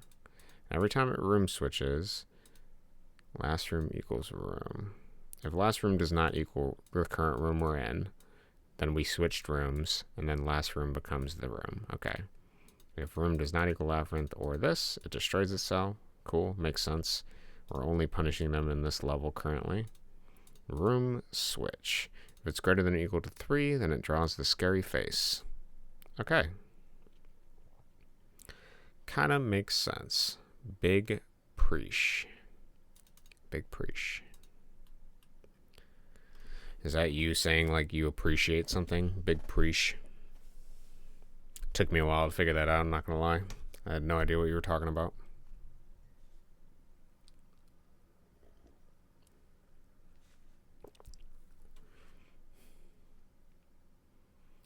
Okay, so we basically want to create first dialogue. I don't want to unethically punish the player, nor do I want to assume their intentions. And I would like to give them a warning before I do punish them. I think that is only fair. I'm not trying to create a rage game, but I do want to punish them accordingly. So how are we going to do that? If they switch between rooms, how do I want to do this? Jazz making us think more than usual. Yeah, she is, dude. I see that deadpan face she put in there. Making us think more than usual. Bro, we're already thinking. I was reading Dante's Inferno. Did you hear how hard that was? I was struggling, man. I don't even know what the word... what did they say? Counterance or something? Counterbance? That was a weird word. There's some other weird words in there, too. Very wordy. The translation. Okay. How do we test this? Okay, so right now it just counts room switches, which makes sense. But we actually need to count room switch time as well. Because, like, if more than 3 seconds happens... Oh, I don't know. Because then they could still abuse that. Big thoughts. It's kind of like... We have a couple things we can test here. We can test the frequency of them gaining money. If they switch the room 3 times... I guess that's not a bad punishment. They should have necessarily no reason to switch rooms 3 times.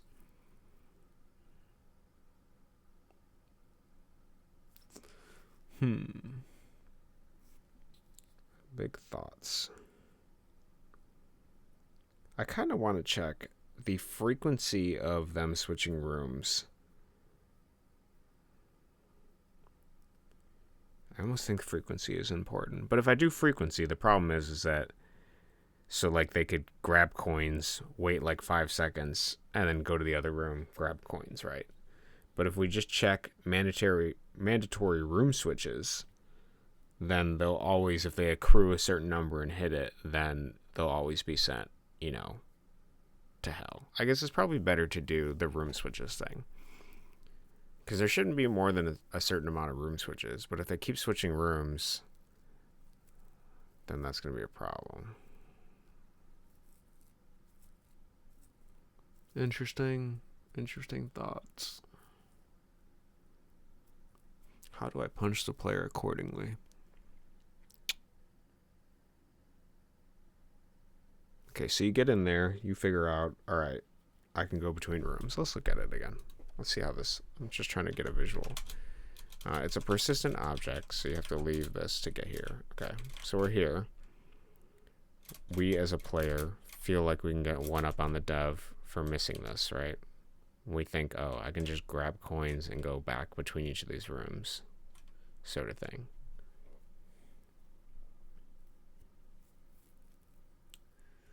Which isn't entirely wrong.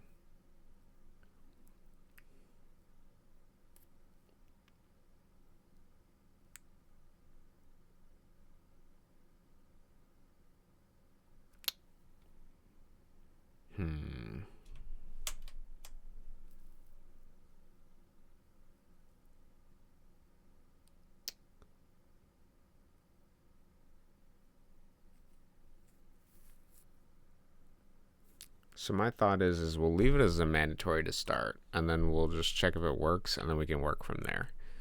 So what I'm going to end up doing is I'm probably going to do a warning.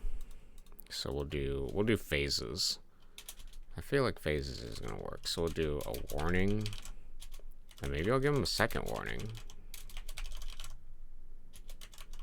and then we'll send them to hell. Pretty straightforward. You get 2 warnings and then you're out, buddy. Can't absolve your sins that easily. Unless you're good enough at the game that you can just keep cycling between the rooms and then going through hell really quickly, which if that's the case, I'm going to let them do it. They can do that all they want. So what we have to do is we got to do a phase here. We're going to do if what shall we do? If phase equals 3. So send to hell. So how is this going to work? It's good. Well, we need to save some variables from the player first off. We need to save the player X, player Y, and then we also need the room that they're in as well. Player room.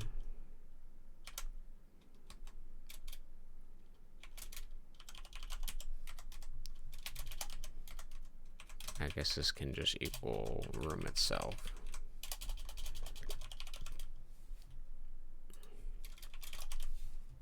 Yeah. Okay, so we need to save those, so then we're going to take, well,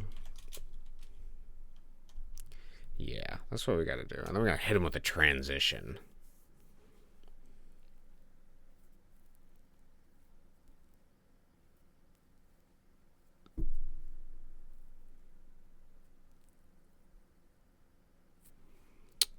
Yeah, I guess that's what we got to do.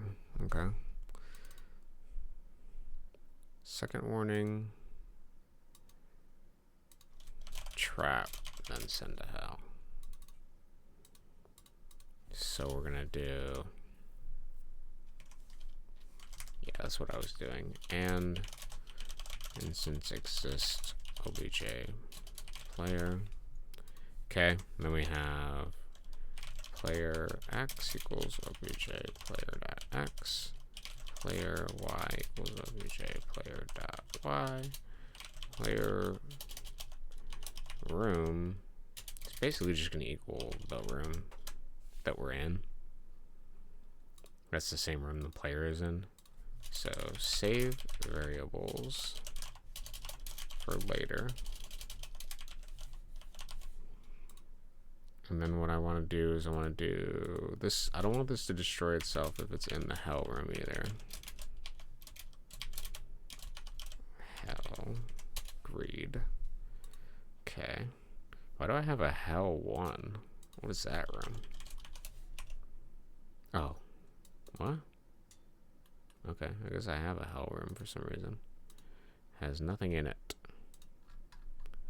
Good to know Cody several years ago had similar ideas. That probably was the Chinese version of the Shadow Realm that I was thinking of, I think. Slightly different than our Western anglicized. I say anglicized, but I guess hell is just a... Can you even say that that's an anglicized concept? I'm not necessarily sure. Semantically, I don't know if that makes sense. Anyways, hell greed. So we save these, and then what I'm actually going to do is I'm going to transition var transition equals, we're going to transition the player to another room. Transition instance create layer x y.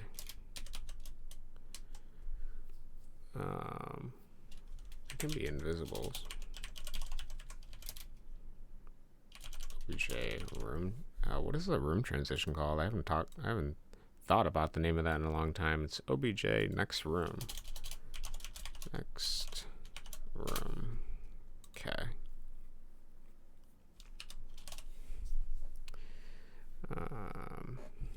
Pretty simple.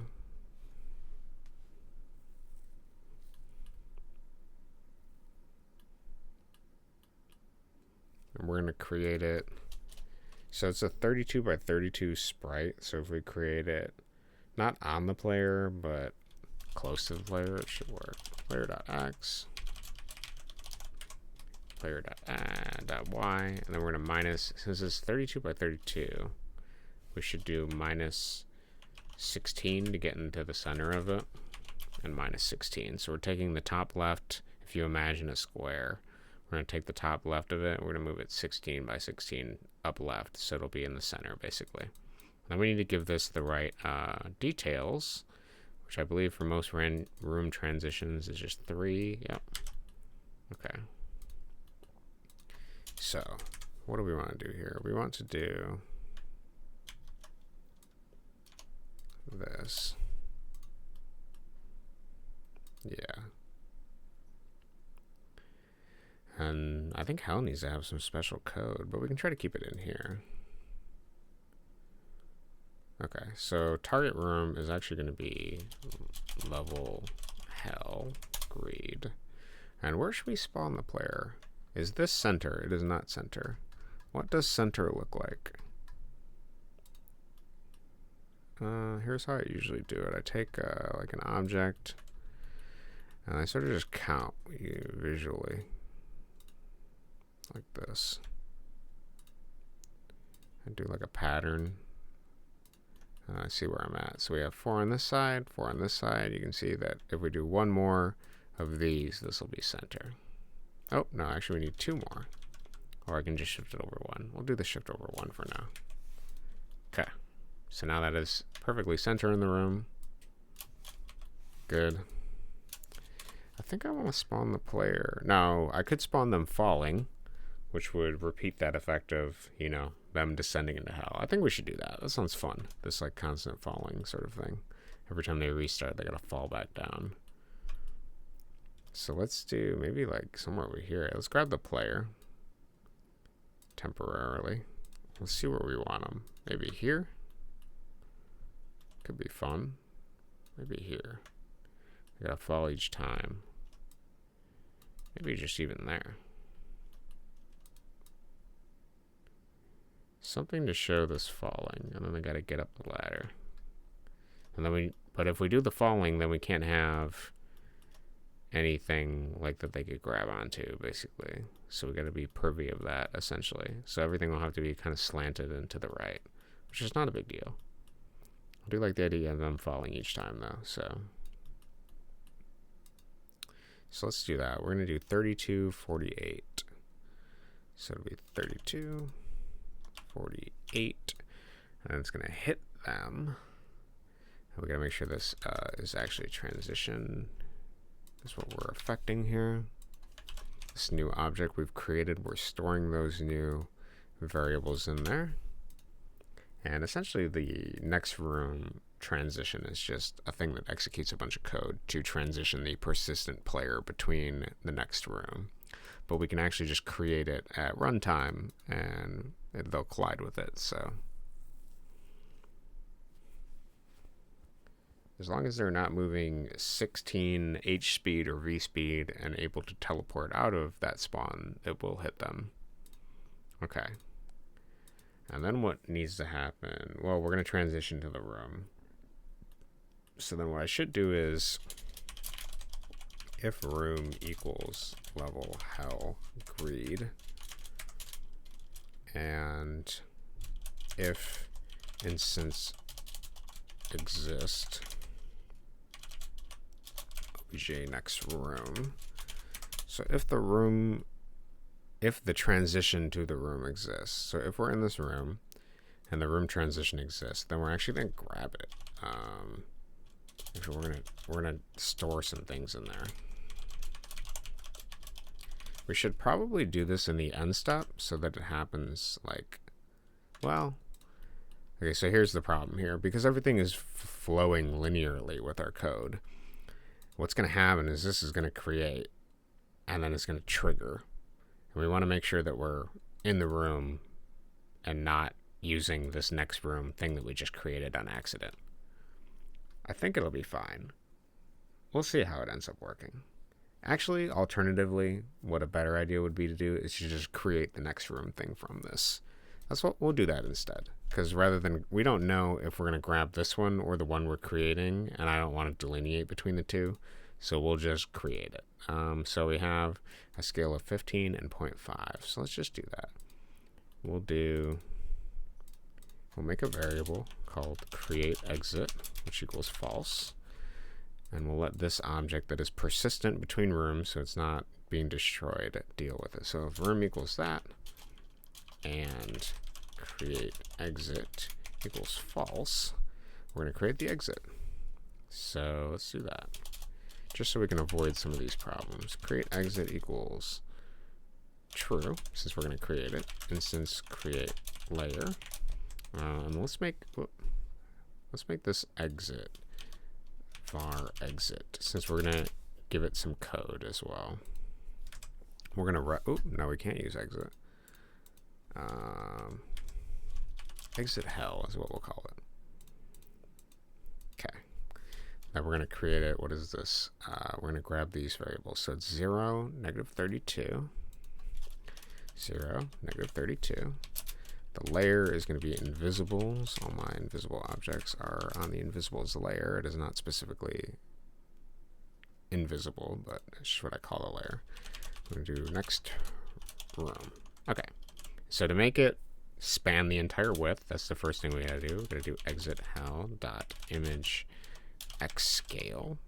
And I'm pretty sure that was 32. And then exit hell.image yscale, I believe, was 0.5. Because it's a 32 by 32 thing, and multiplied by 0.5 would make it 16, which is what I usually have the grid set at. Okay, so I was wrong about the scale. It's 15, not 32, and it is 0.5, so I got that part right. 15. Okay, now we're going to give it basically the variables that we stored earlier from the player. Okay, I'm getting a call. Give me 2 seconds. I have contractors here, so let's make sure we got this going.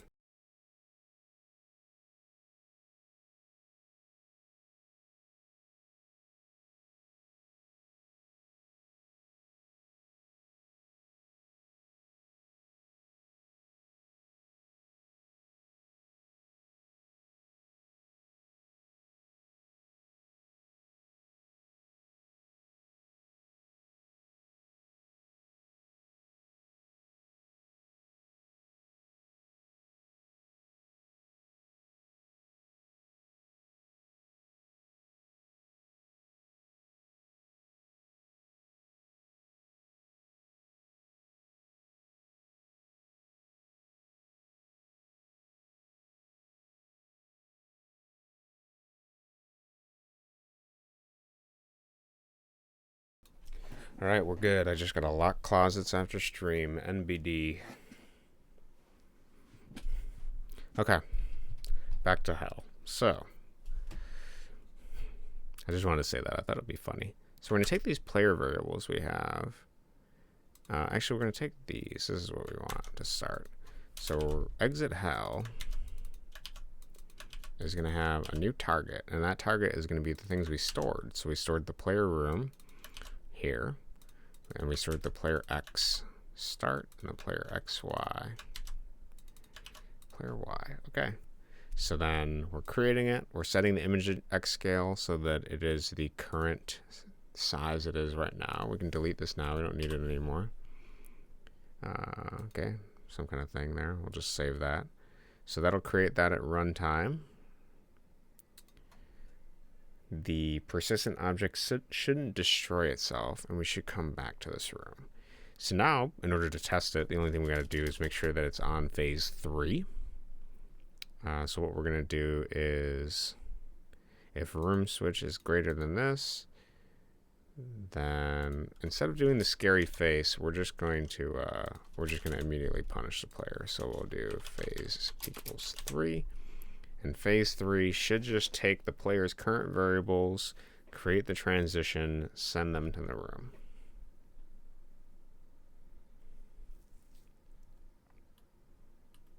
Okay, and let's actually up this to 5 and see what that looks like, and see if we find ourselves in hell, and if we can get out of hell. That is also my consideration. That's what we should be able to test now. We should be able to test if we can get into hell and out of hell. And then we can worry about populating hell with all of the beautiful things that it should have if we were punishing a greedy player.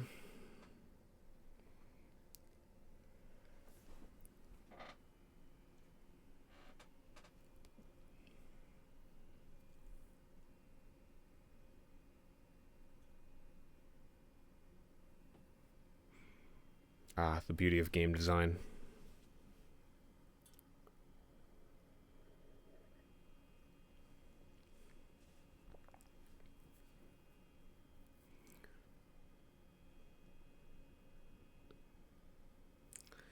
So as for what we're going to populate it with, I'm thinking fire, and I also want to punish their wallet as well.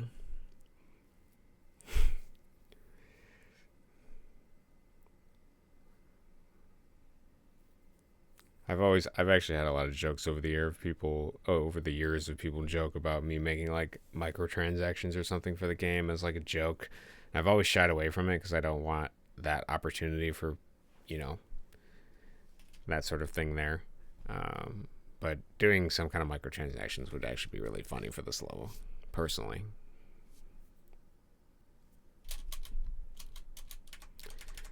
Okay. So, oh, we had an error. All right, we didn't set phase. Sweet, good to know. That'll take 2 seconds. Phase equals 0. Do we have anything else we have not defined? I don't think so. Oh, and then perhaps we should do another variable now that I think about this. In-hell equals false. So once this happens, we should set in-hell equals to true. And if room equals this, you know what? Maybe we don't even need that. Maybe we just destroy the controller, because we don't need it for anything else after this point, realistically.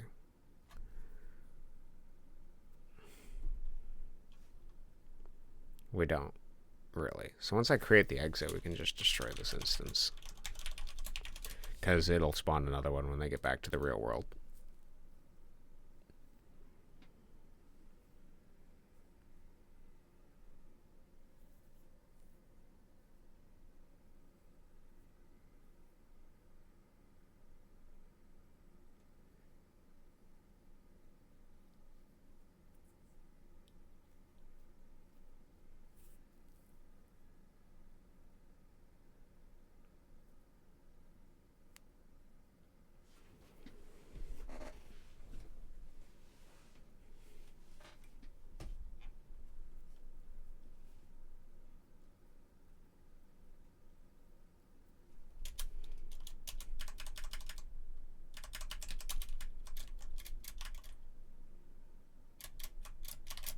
Okay, so now we're going to try to abuse this. So 1, 2, 3, 4, 5. And we just end up in hell. Look at that. Beautiful. I like it so far. It looks good. We can climb up this, and we'll see if we end up right back where we were. Oh, apparently not.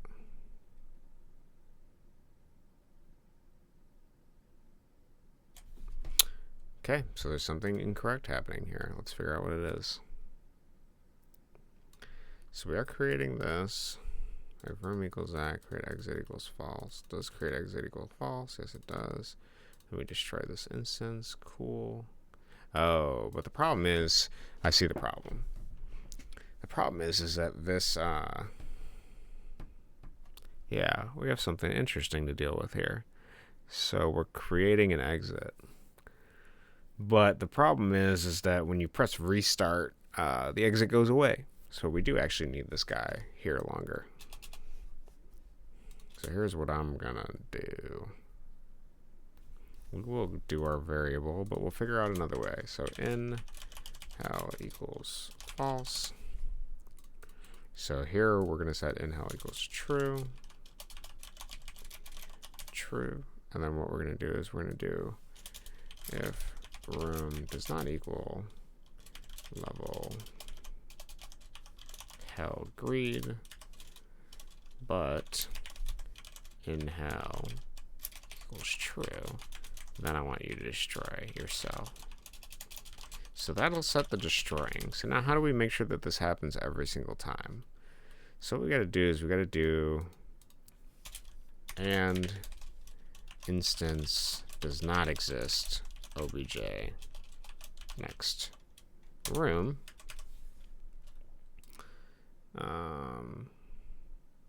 Yeah. Well, I guess we don't need the create exit then, do we? It's kind of unnecessary. Because now what we're doing is we're just seeing, is there an object next room transition? If there's not, then make one. And then we can set my phase equal to 4. Just to be, you know, whatever, a nothing phase. And we'll see if that works. Interesting, yeah. So I was restarting in the room. And the first time it got to the room, it would make the transition, but then it would destroy itself. So we have to make sure that every time the room is restarted, this persistent object still exists and creates the next room thing.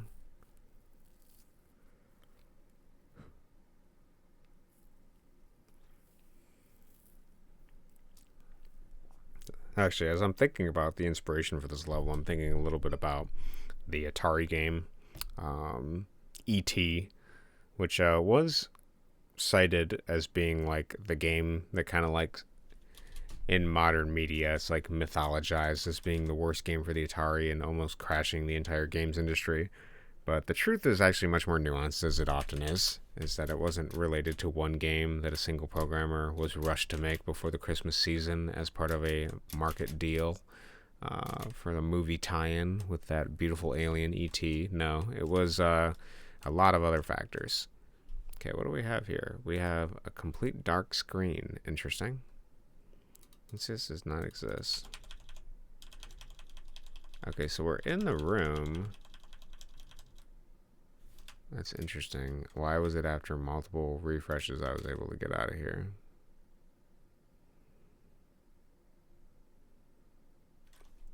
That's really weird, dog.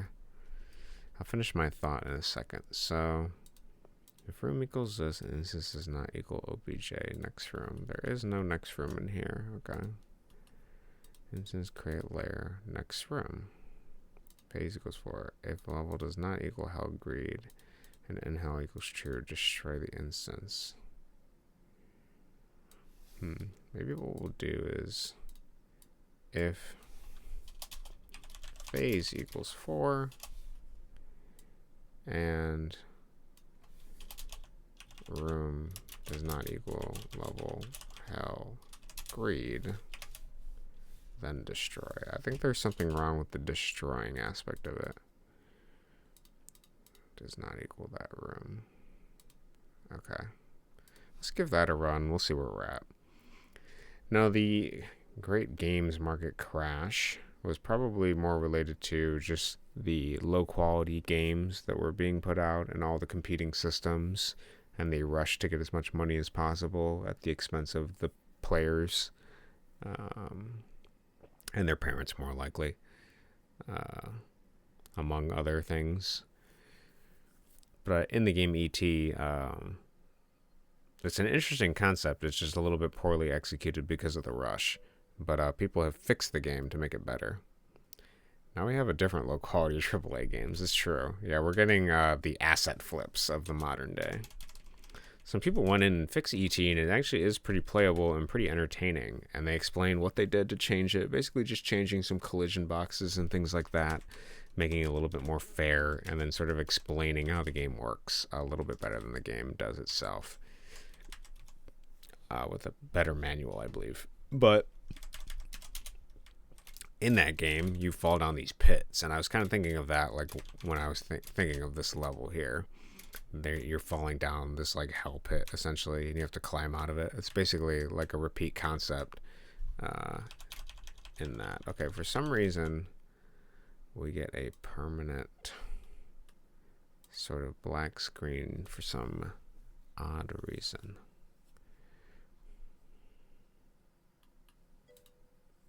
If you want to remake E.T., just say so. I don't want to remake E.T. It might be fun, though.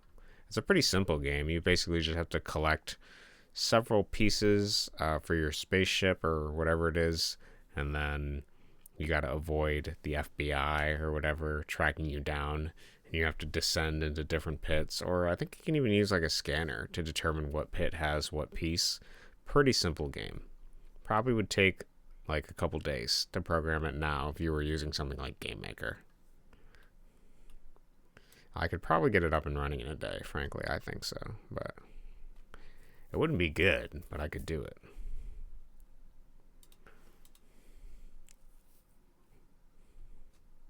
I do long for the simplicity of that those games brought. Now it feels like every game has like just like psychologically like manipulative things in it to try to keep you playing as long as possible. It's like they have a team of psychologists that they're getting data from to determine what flashing color at what specific hue and color saturation is gonna like make it so that you don't get a migraine so that you can play the game longer. It feels like the games are made by a panel of people rather than, inspiration, I guess. Is probably the better way to put it.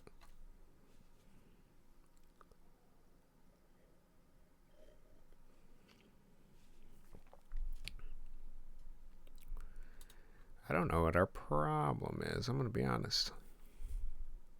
Tell you what, let's pare down our work, since obviously I'm trying to do a lot of things at once here. Let's just do something simple. We're going to make sure that the room changes, and then I suspect it is this code that's causing the problem.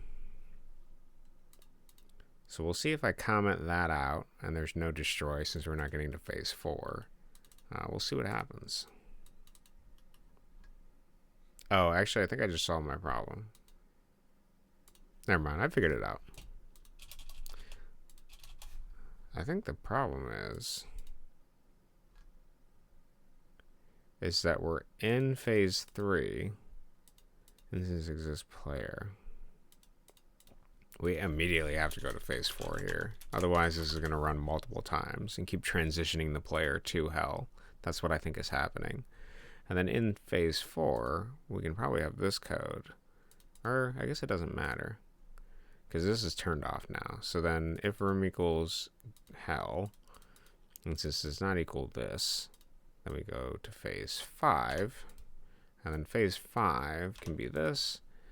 So, yeah, we kind of got this out of order, but this is what I'm thinking. If room does not equal hell, agreed, destroy. Okay, let's see if that works. I completed my goal for today. Awesome. I don't know what your goal was. Was it just to do some debugging or to add a feature? I'm glad you were able to do it. I'm able to write resource sound. I've long yearned for this hope. Okay, interesting. Is that just an error that you had now suddenly, or what, dog? What is GameMaker trying to tell me? Debug and add the panic mode. Awesome. Well, I'm glad you hit your goals, Fuzzy. What's on the docket for the rest of your day? You already showed up to meet your goal. Okay, I don't know why you're suddenly struggling to write this sound. You weren't struggling before. We've loaded the project multiple times. Drink my sleepy time tea and sleep before work. Awesome.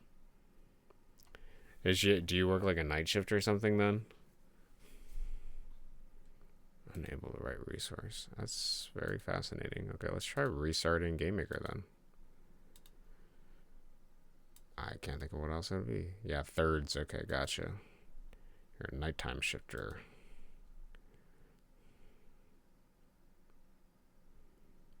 It must be kind of intense.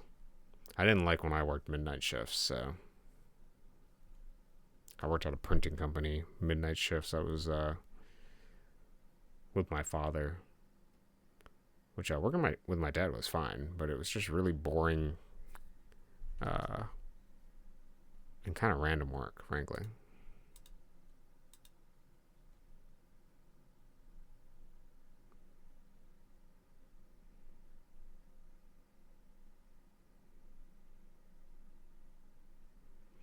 Okay, let's try compiling this again and see if we get a random sound error. I haven't been able to update the new IDE and the beta runtimes because it just uninstalls GameMaker and then doesn't reinstall it back. So, oh, we can't do that again. Interesting. I wonder why. Unable to write resource. Let's look up the resource then. And A. I've long yearned for this hope. Does it work? I've long yearned for this hope. Okay, it works. Maybe we'll change it and try it again.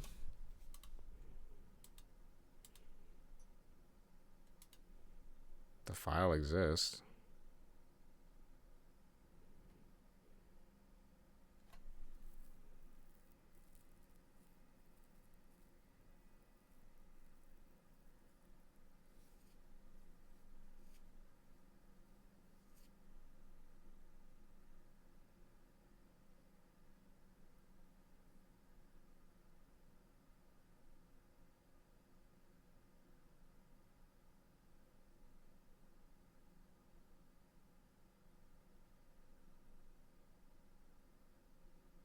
Okay, GameMaker, I don't know what your deal was, but I guess it works now. Okay, a little unstable today. That's fine. Guess we'll deal with it any way we can.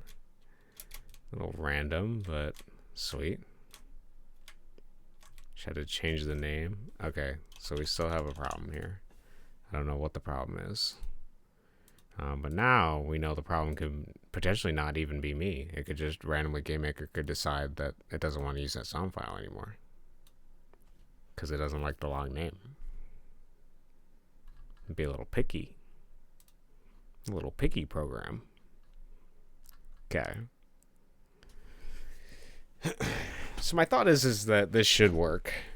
Let's see where I'm wrong though.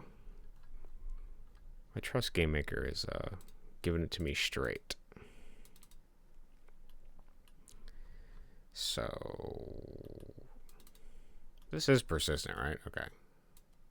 This is in fact persistent. We have checked the topmost thing. Now, we begin.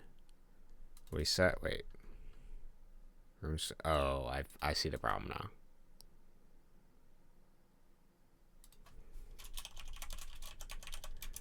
Which equals 0. It's my fault. Because what's happening is the room switch is greater, sets it to 3, creates this, sets it to 4, gets back up to the top here, room switch is greater than or equal to this, phase equals 3, creates this, transitions to room, phase goes to 4, comes back, it just keeps doing that infinitely.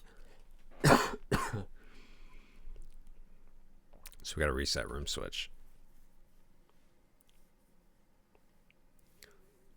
My mistake.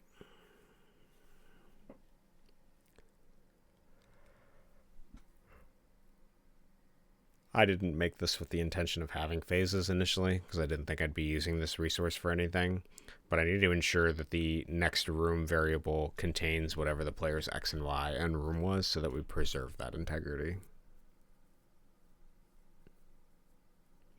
Probably isn't that important. I could just send them to a default room, but if I want to punish them in the future, it's useful to have. If I do decide to do different circles of hell that the player can be punished for.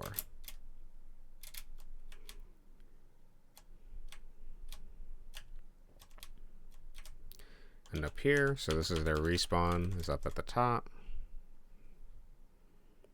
And then they should be able to get right back where they were. Yep, okay. And then they try to do this again. And back to hell they go. Cool. I like it. Pretty good. So now we create a little bit of a platforming challenge. Okay. So while I think of things to add in hell, I'm going to go to the bathroom real quick. I'll be right back. Bathroom break.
we are back.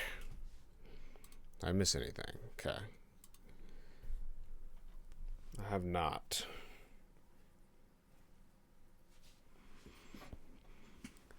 Alright.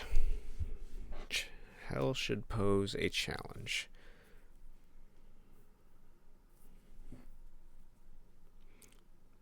And then we have to think about what we want that challenge to be. I like the idea of a bunch of little red demons, so that's kind of what I'm going to do. Gremlins is a Christmas movie. It is. It is a Christmas movie. I don't think I've ever seen that movie from start to finish, though. Do you watch a lot of Christmas movies right now, Fuzzy? Are you a big fan of the holiday Christmas type stuff? I remember watching a lot of those stop motion animation Christmas movies. I don't remember what they were called, but I forced myself to have holiday cheer. That's interesting. Just because you feel like you need to, or interesting to hear. All right, so what do I want to do this? I almost want to do. It's mandatory fun. It's true. I like the idea of there being a central ladder, but we can make it messed up. Mandatory fun.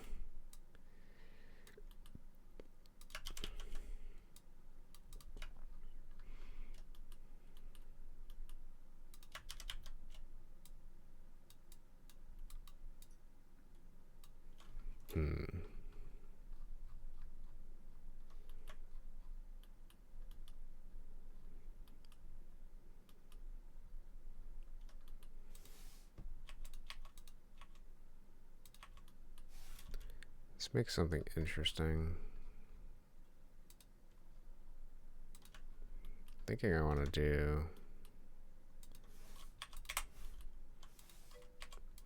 something challenging. I remember forcing my college friends to sit down and make Xmas decorations. They were all babies and grumbled, but when they got started, they had fun.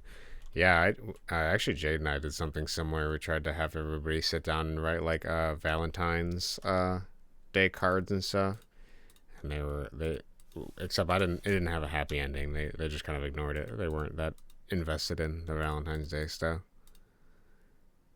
But I do think once everybody kind of starts something, they end up having fun with it generally.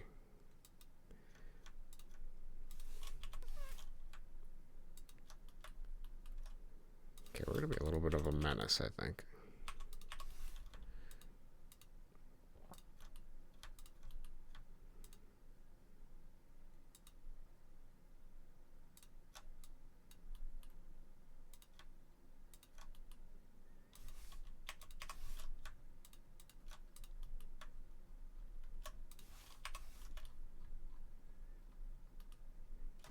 This is kind of what I'm thinking. I don't know if you can jump to each of these. Like this one might be like nigh impossible, I think, actually. I don't even know if you can clear that distance here. Okay, and then I want to... Well, I guess I can test to see if the distance works first. Let's try the distance. I don't know if you can jump 3. And then we'll add the destroyable ladders, because that'll make it much more difficult.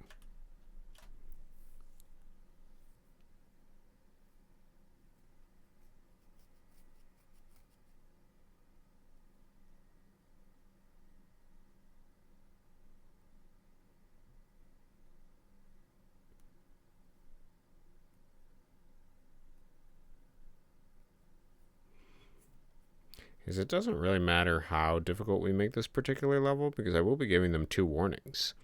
So if for some reason they can't read, that's the only time I would actually feel bad about punishing them this much for this. But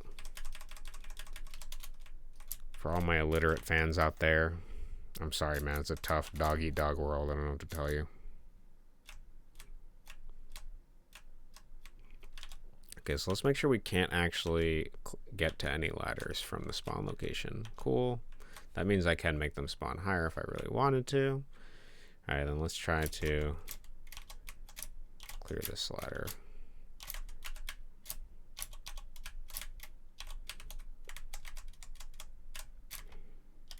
Okay, I don't think I can make that one, actually. You can actually make this, though. Okay, so 3 from the ground. So then we want to make that a little bit harder. Can even go here, too. Okay, I gotta keep that in mind. Okay, so let's delete this one and this one. Okay. So then they'd have to go here.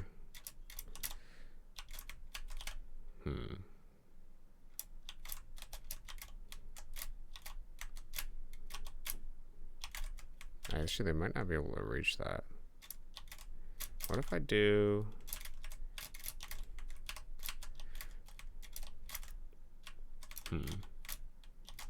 Oh, they can reach that one. Okay, let's do that then. Let's do this. And then let's put a ladder here.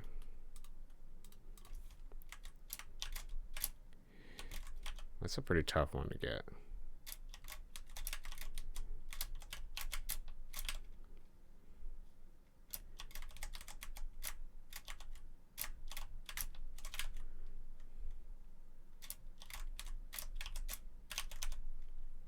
Rigorous playtesting is important when punishing people. How did I even get that the first time? I'll be honest, it's a really tough jump.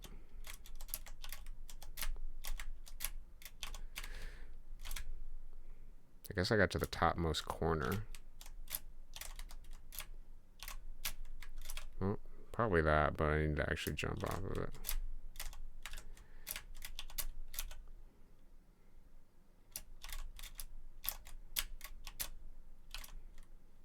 Wasn't gonna make that. I felt it. That is tight. We can make that less tight. It's the first jump. I don't mind getting harder later, but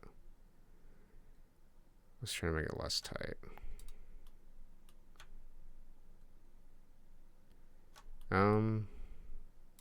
Should we do like here? I don't know.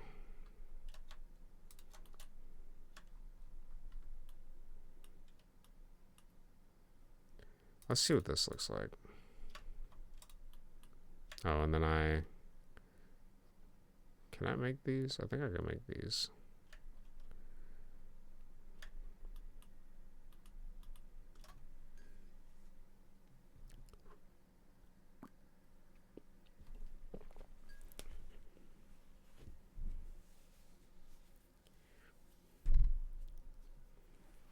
And then ultimately, if the player doesn't want to do this level, I'm not going to force them to do it, because this is supposed to be an early level. It's supposed to just kind of be like a silly punishment that exists, and if they want to do it, I would like to reward them for that. But it's mainly just to prevent people from using this as like an infinite money glitch, essentially. An easy infinite money glitch, I should say. An easy one. Because they could still theoretically just restart the game over and over again to get the money, which, if they want to waste their time, I'll let them.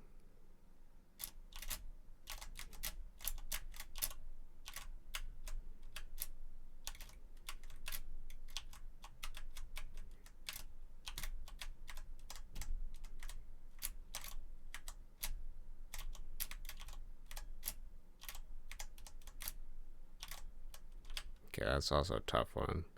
So can we get from here to here? Oh, we can.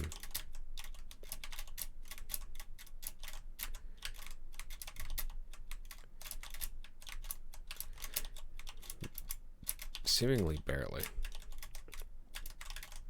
If you're on the actual complete top edge,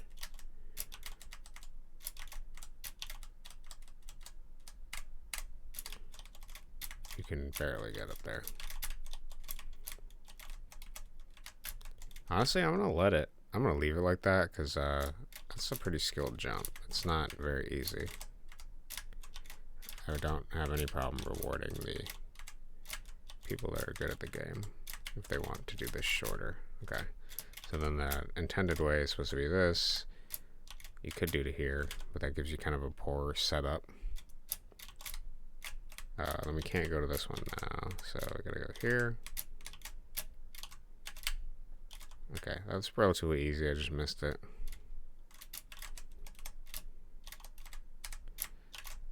Yeah, see, you're kind of in a weird area.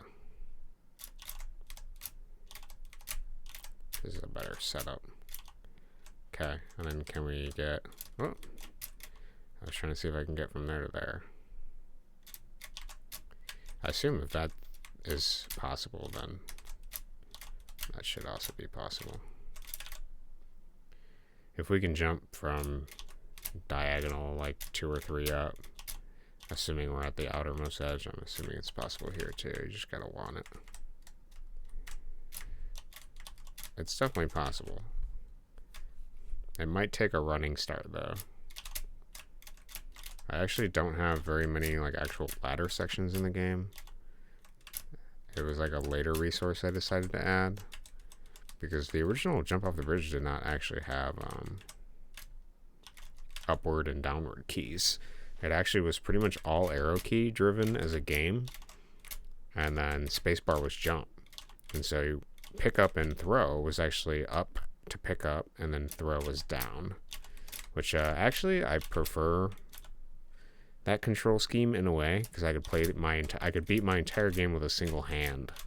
I could just keep my thumb on the space bar.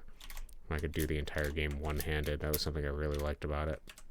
But as I started to add more complexity, I realized that it was pretty important to have the additional buttons. Just having an up and down is very significant, especially for ladders and things like that. Okay, can we? Yeah, we can. Okay, that's a little difficult. A little too difficult. So we can change the difficulty a little bit. I like these ladders here to have the fragility. And then maybe we can do a double fragile. Well, we can't do it that low. We can do a double fragile. Maybe we'll even do something crazy. We'll do like, I gotta do a bunch of short jumps. That'd be suffering.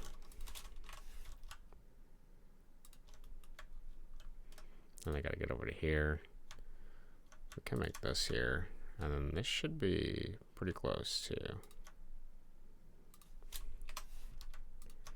I don't want any off-screen ladders that are breakable. Ladders are just stairs to nowhere. You're kind of right about that, Fuzzy. You're kind of right about that.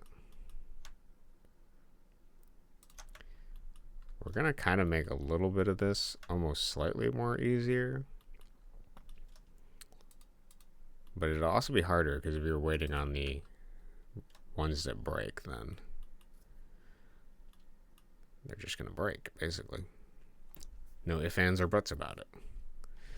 They're just stairs to nowhere. That's an interesting way to put it.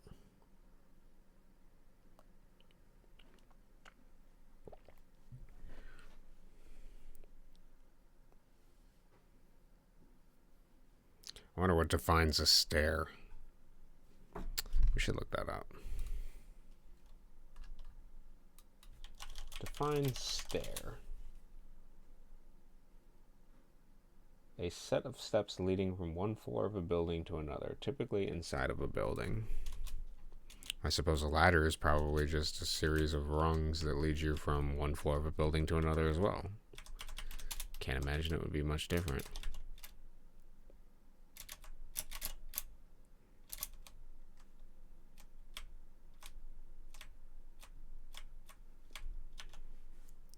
Okay.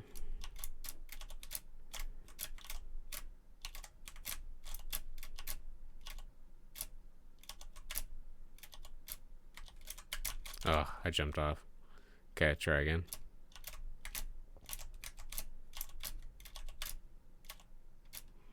I am not a good demarcation of what is challenging, because I have way too many hours in this, but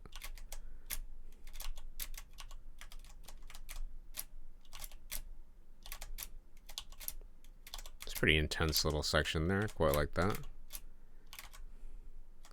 Nice. That was fun. I enjoyed playing that. Let's see if we can change the pacing a little bit. And then we can add some enemies, honestly. So where would I like to add pacing?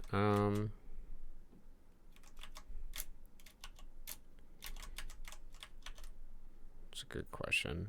Because there is kind of like a flow to a level, you know? Wowee, wowee. Welcome, Jade. How are you? Yeah, this light, I don't know if you're at the office yet, but this light burned out outside my door, so I gotta probably rewire it and actually put up the LEDs or something. Gotta go get some LEDs first, but I thought that was kind of funny. I was like, why this light of all of them?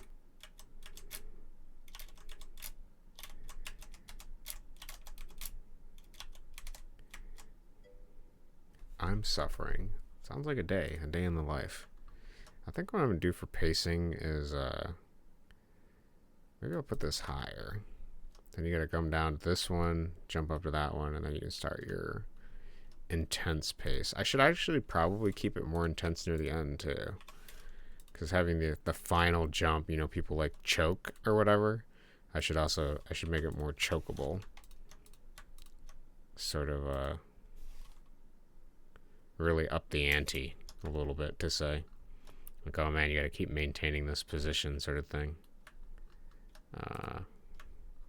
That could be pretty stressful. That's a pretty stressful end, I think, already. And then I kind of like the idea of a choke here as well. Like, you land, if you don't get over fast enough, you choke. We could call Tyler in for a warranty on his work.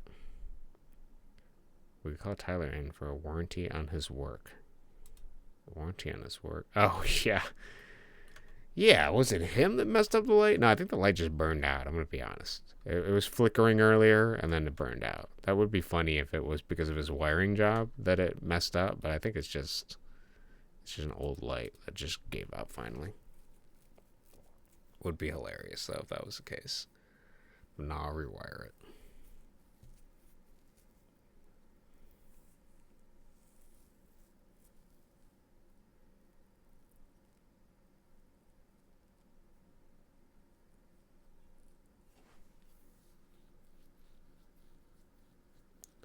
Okay, let's test this iteration, and then we'll see where we're at from there.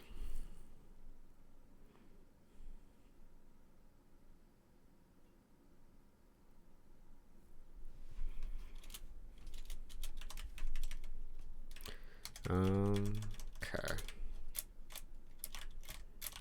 Let's get up here. It also kind of helps because they learn how to use bridges in this level, so the idea of punishing them with a level that's primarily bridges is kind of funny too. Punishing people that are greedy. Okay. Pretty good. Easy. Can kind of ignore those. This is intense. You gotta jump over here. Yeah, actually, this end should just completely be... Well, I guess it doesn't matter if these two are the same, but I like this like, consistency you gotta do near the end. Like, there's no breath for fresh air, basically. That's kind of fun.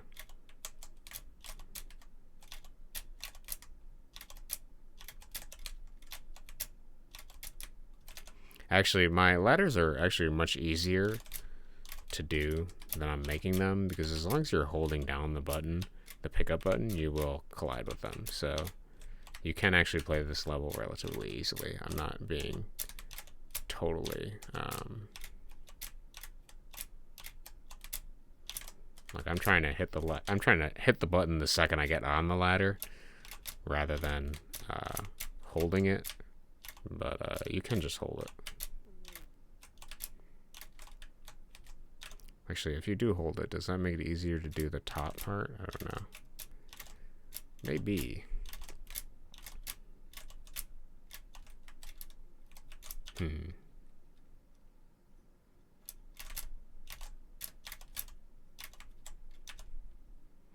This is where we try to break our own work.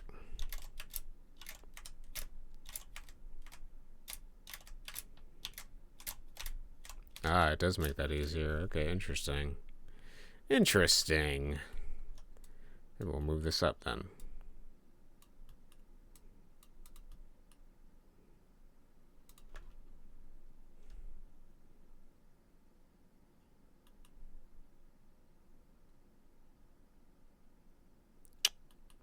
Interesting.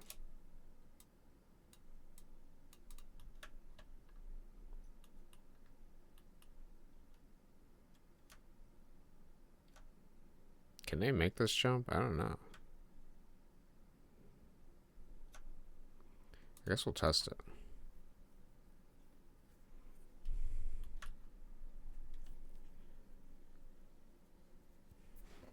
I'm also going to end up making this level even more stressful by having things to throw fireballs. So we'll have our... we'll have a good amount of intensity, I think.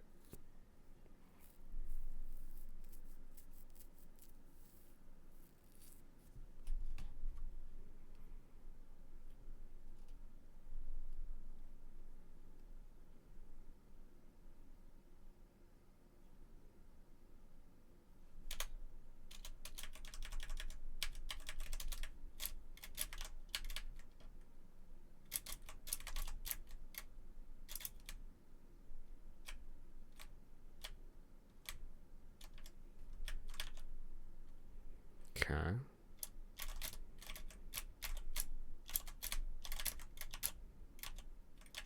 So can we... Another curious question I had is can we...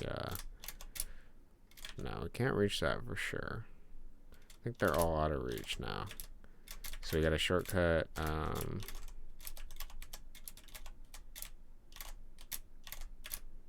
Well, if we do that gap, it's technically a shortcut.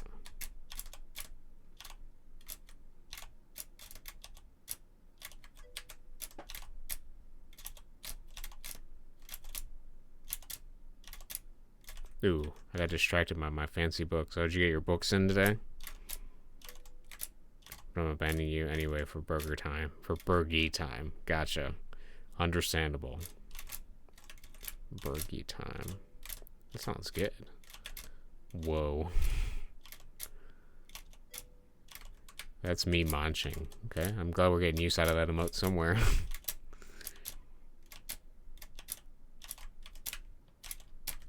Ooh, that's a tough jump. That was a tough... I don't even know if you can make that final jump there.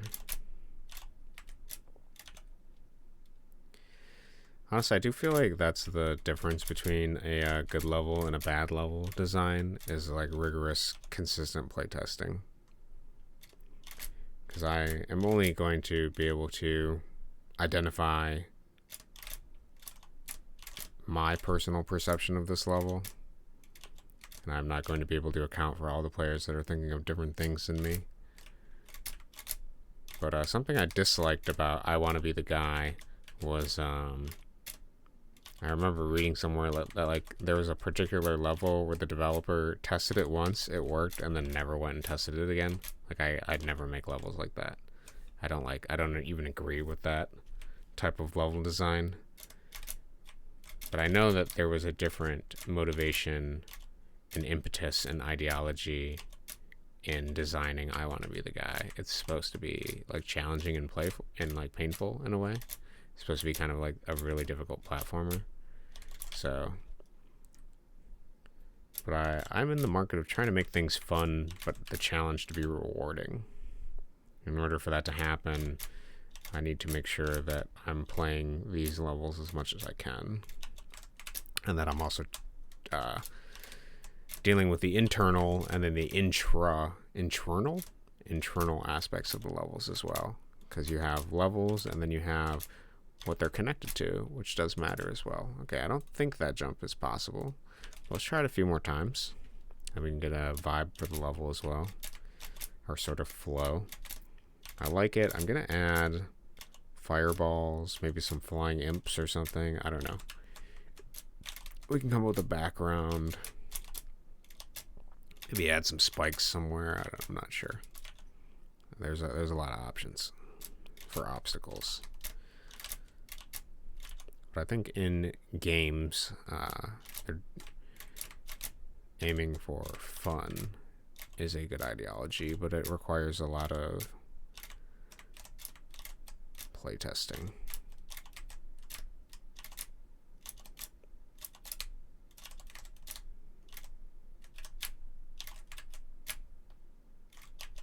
Yeah, might be impossible. I will try it a couple more times.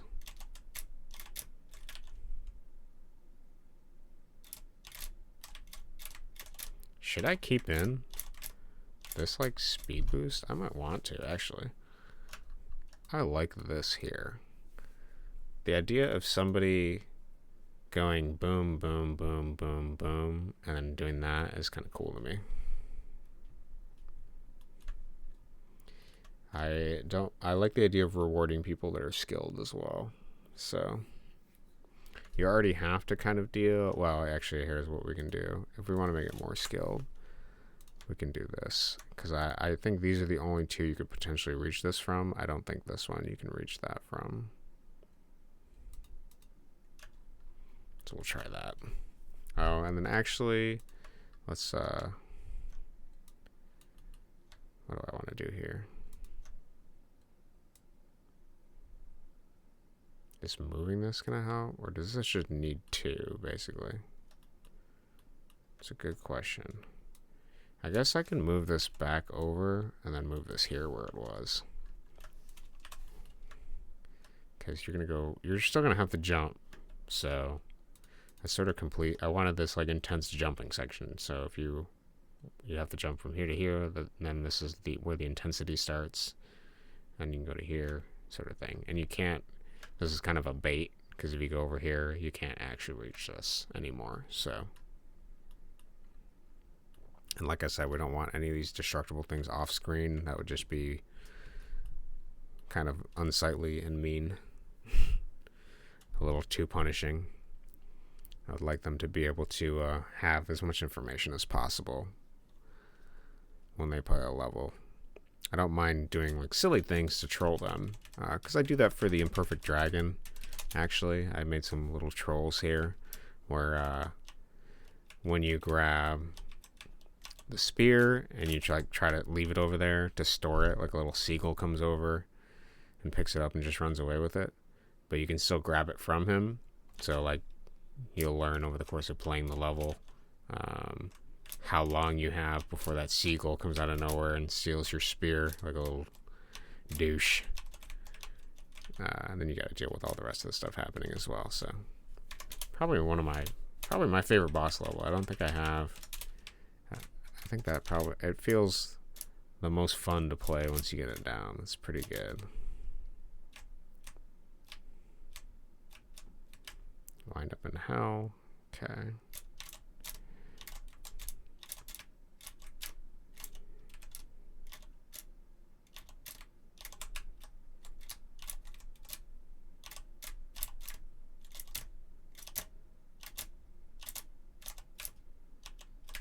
Ooh, I didn't even think I got that. That's why I was continuing.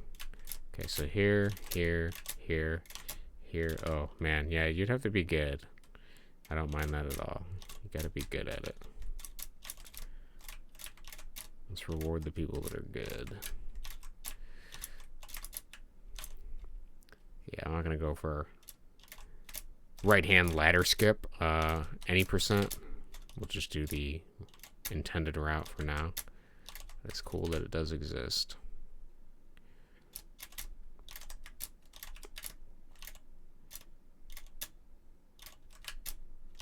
I do also kind of keep speedrunners in mind when I play my game, because I think seeing somebody speedrun all of these wacky and wild levels would actually be really awesome. There's just so much variance in each level that I think it would make for a really entertaining speedrun to both play and watch. So I try to keep that in mind as well when making a level. Is if I was speedrunning this, what would I do? And I've seen people do speedruns, and they're pretty interesting too.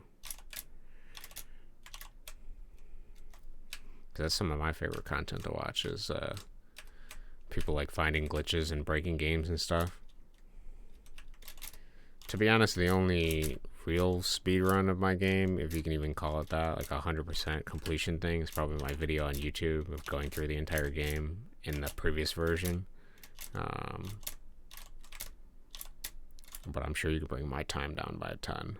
My pots level was pretty good though. I beat that in really shortly, and that's a pretty difficult level to beat, so without breaking any pots, that is. Obviously breaking pots, if you have the money to do it, it's not as difficult.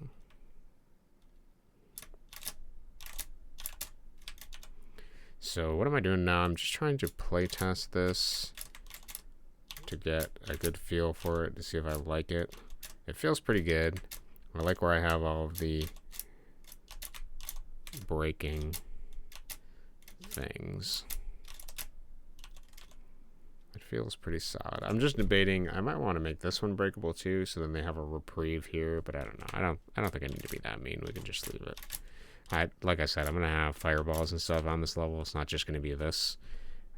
Even if it is just this, it's fine. It's just to punish the player playfully, to let them know that, hey, I know what you're doing. This is intended. I'm watching you. You're not safe.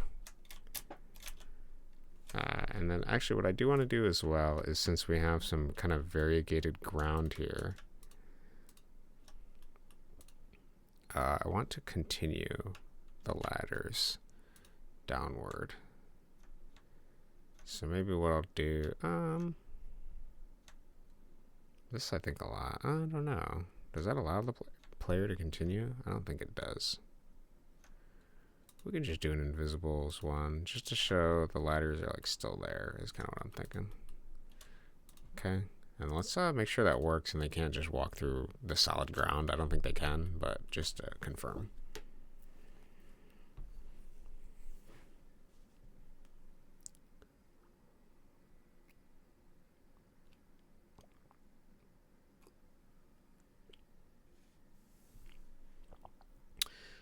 If there is, for some reason, at some point, people that want to do speedruns, I can also probably change a few things to make it a little bit more speedrunner friendly. I have no problem doing that. I think speedrunning is cool content, and the ability of seeing the entire game by, like, you know, somebody really good at the game play through it would be pretty awesome. But I think that's more of a thing for after early access, so I notice people don't tend to do speedruns of games that aren't like, they don't have that kind of like completed demarcation, because I mean, it makes sense, right? Because the game's going to go through updates. Why get good at something that could change? I sort of understand that.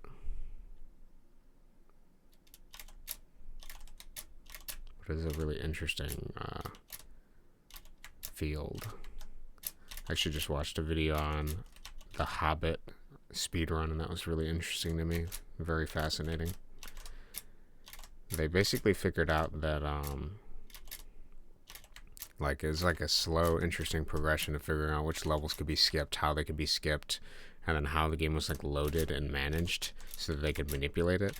And they figured out that, like, whenever the guy gets stuck, your main character, I think you're playing as Bilbo Baggins, Baggins. Whenever he gets stuck in a wall, they program this thing that basically returns you to the last place you stood for 3 seconds, essentially, on flat ground. So they figured out that if you keep jumping, and then essentially you could determine where your, you know, teleport back point is. Like, you could have it at the start of the level so long as you didn't stand in one place for 3 seconds, essentially. And so there's like a bunch of game breaking like bugs that they end up doing because they figured out that particular tech. So it's kind of interesting to watch the speedrun, because then what they'll do is they'll play a level and then they'll start jumping once they get to the location where they want their spawn to be, essentially. And then they have to go find a convoluted way to get stuck into a wall so that they get teleported back to the last location they stood 3 seconds. It's pretty fascinating. Very funny. And also kind of a silly solution to a programming problem. Like, oh, we can't fix our collision for our game, so we'll just add in this thing that teleports you back to the last place you stood. How long should it be? I don't know, 3 seconds? We'll assume that there's been ground there if it was 3 seconds. Makes me wonder why they decided 3 seconds and not anything else. Like, why was it not like 1 second or something? Or like half a second or whatever? But I can't imagine, like, I guess you would have to have developers that were privy to the understanding of, like, breaking a particular game. Because that does sound like breaking to me when I hear the idea of, like, okay, well, we have broken-ass collision code. So what we're going to do is we're going to make it so that we're going to reference the last place they stood 3 seconds. And then we're going to go back to it. My first thought when I hear that is, well, that sounds like something that could easily be abused if I just keep, moving, essentially, like never touching the ground. Like I immediately think that that is exploitable the second I hear it. But I'm assuming back then when that game was released, there probably wasn't that big of a speedrunning type scene as it is now. And then I also imagine that they just didn't have people on that team that watch the speedrunning stuff that intensely or whatever. But it's pretty funny.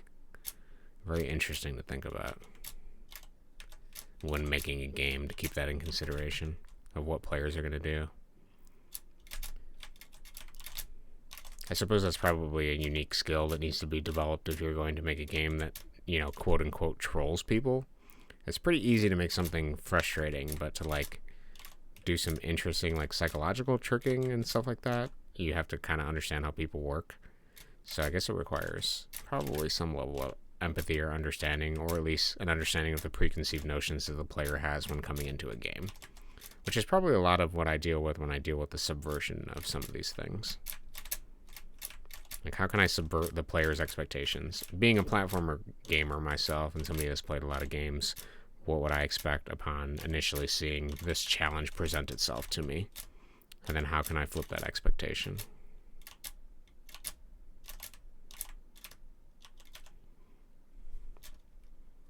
And then you can layer on the other ideology on top of that as well. Like, what is my goal for the game? Well, I want it to be fun, subversive. I don't want the levels to be similar or just a bunch of palette swaps. I really dislike asset flips, things like that. Those are just some of my ideology, but more design philosophy might be a better way to describe it. Ideology sort of implies it like almost like zealotry or something to it, but it's more just the design philosophy of my work, I guess. I'm reminded of I'm pretty sure it's the Looney Tunes creators or something. They had a set of rules. I think it was 10 rules for how the characters act or something. It was Bugs Bunny. I don't even remember what they were, but they had a set of rules whenever they'd make an episode, and they would reference those rules. They were hung up in the studio. It was the characters can only do this, or they must never say this line, or this character, each character had rules, I believe, for it or something. Bugs Bunny had specific rules he had to follow. Let's see if I can look those up. I don't remember what those are actually. Rules for Looney Tunes characters. Yeah, guide to dictate all interactions. Yeah, here's for Roadrunner.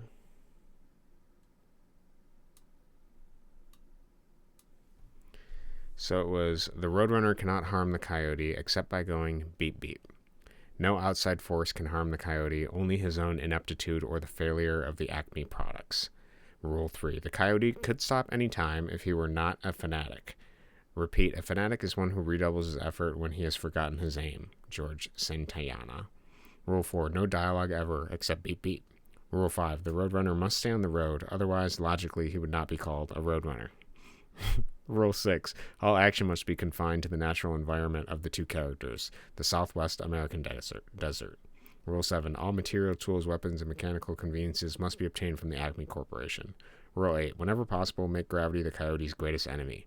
Rule 9. The coyote is always more humiliated than harmed by his failures. I thought that was really interesting.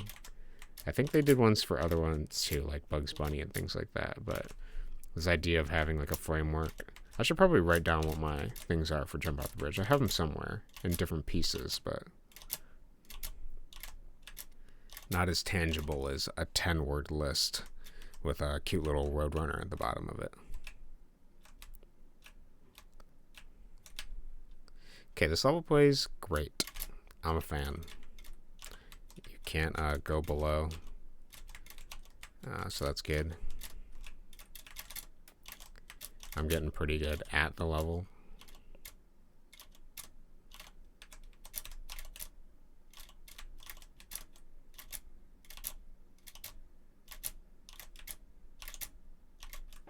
Look at that, dude.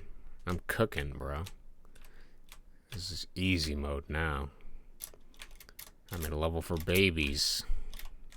Oh, I say as I fall.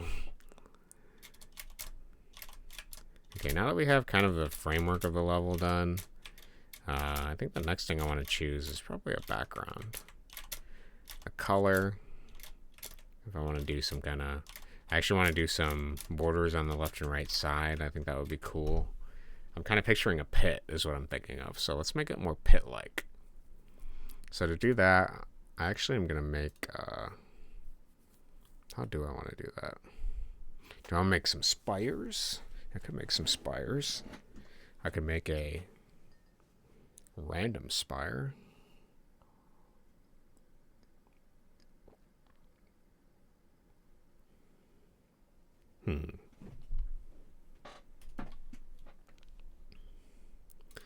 I guess when I think of it, I kind of think of it like almost like a... Let's duplicate this here. What does this look like if I... Well, it's going to be an object anyways. That's not what I was trying to do. Let's go to hell. Duplicate this. Okay, so... I'm kind of thinking like... something like that. For each side. Maybe a little bit different over here. I'm kind of thinking this. I like this pit-like look. Is what I want.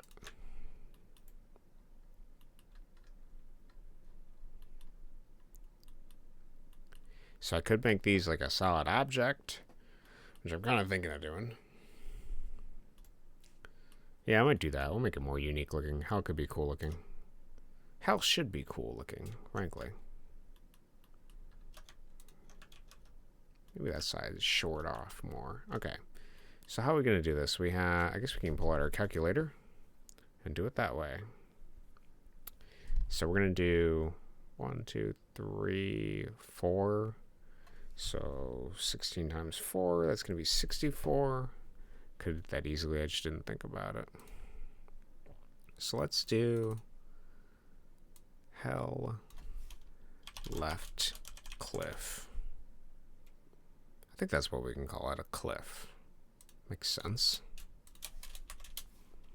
I don't mind doing art for things if I think they're cool. And then this is going to be 1, 2, 3, 4, 5, 6, 7, 8, 9, 10. Pretty simple, 160. Okay. And then now we need to make this. So, relatively simple. What we're going to do is we're going to first sketch out the squares of it. We got our cliff. We know that this is about... get rid of this top layer. This is about our 16 by 16. So let's try to do that here. We can leave it like this. 16 by 16. So we'll start at the top. And then let's work our way down. So we got 3 down. There's the next one. Well, do we have to overlap them? I think we do. I think that's how this is going to work. Then we do 4 down. Put it over here. Doesn't have to be perfect. I just want some visual distinction in our hell arena. Then we go 2 and then 1. So kind of a little bit of a progression here. Okay, I was incorrect. So these can actually, I mean, yeah, let's see this again. It's got to be like this. 3, that was 3, 4, 2, 1. 4, 2, and then 1. Okay. So that's the shape of our first cliff. And then let's, well, we already have this here. Let's do the right cliff. Okay. And this one's going to be a little bit wider. So it's going to be 1, 2, 3, 4, 5, 6, 7. It'll be about 7. So 7 times 16, 112. We need 112. And then what are we doing? We're doing 1, 2, 3, 4, 5, 6, 7, 8, 9. So it's a little bit shorter than the other one, but that's fine. 9 times 16. Well, I guess I could have did 160 minus 16. That would have been 144, but that's fine. 144. We got the number. Okay. And then let's fill out this one. So we're going to start at the top and work our way down. So 4, 1, that's our first challenge.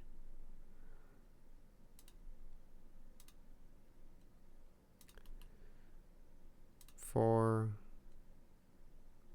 1. Okay, then what do we do? We'll move this over here for now. 4, 1, 2, 2, 1, and then 3 horizontal. Let's do that. 2, 1, 3 horizontal. Should take us to the edge. Okay, sweet. And we can obviously expand this if we need to. I'm going to shape the cliff, and then we'll go from there. Okay, so we kind of got our, thing going here. I can delete these later. We'll leave them there for now. And we'll start drawing our cliff. So I'm going to do it on a different layer. I can do this 2 ways. I can start drawing. No, we'll do a separate layer. And then I'll actually draw it in blue first. So I'm kind of thinking like I want an actual cliff is what I want.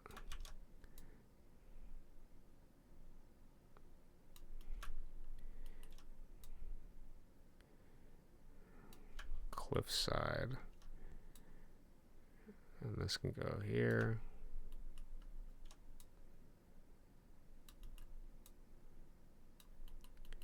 Okay, then we can go here.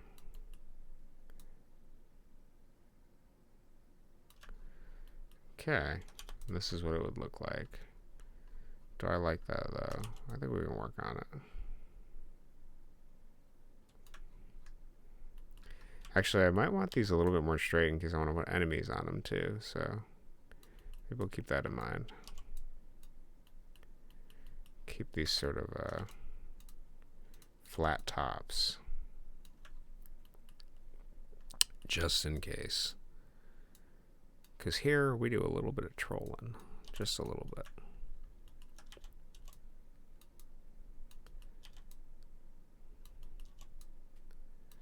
And it also doesn't matter if we have some aspects of it jut out or like, look different. It doesn't have to follow this sort of smooth path I'm laying out for it. It can be jagged, it can be strange.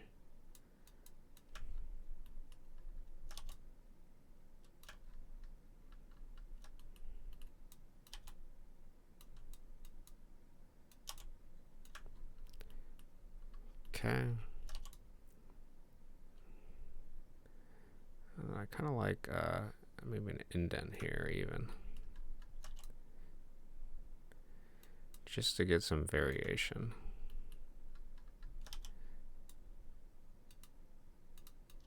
And let's get rid of some of this cleanness to it. I want some more sharp edges.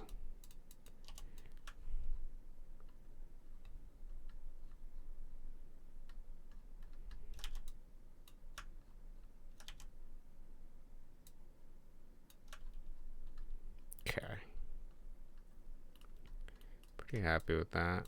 Maybe more sharpness up here. Maybe a little bit more sharp over here too.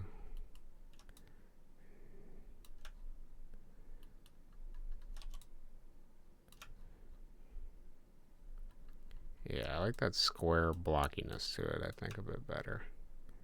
Okay.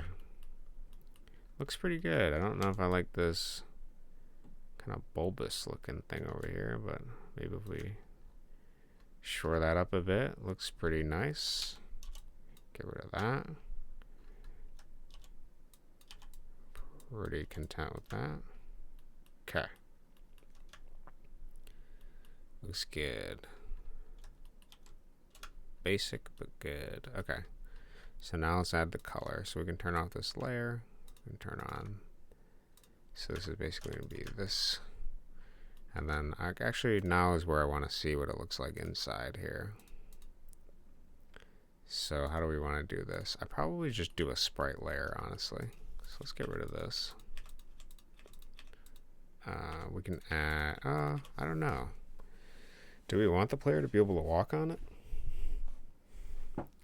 That's a good question. I could make it a solid object.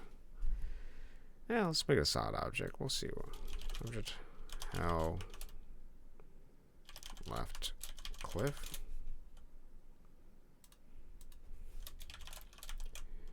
Solid.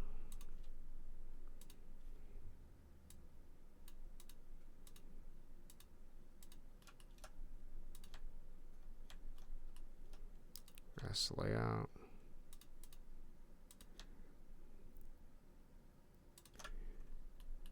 Cool. I like that. And we're going to make these actually going to be fill. You can go to the fill layer.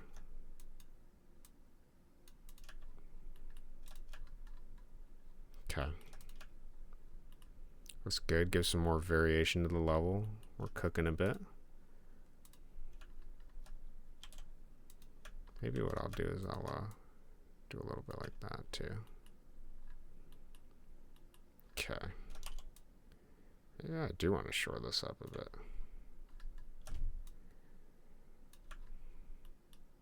Yeah, I like that better. Okay. Let's do one for the right too.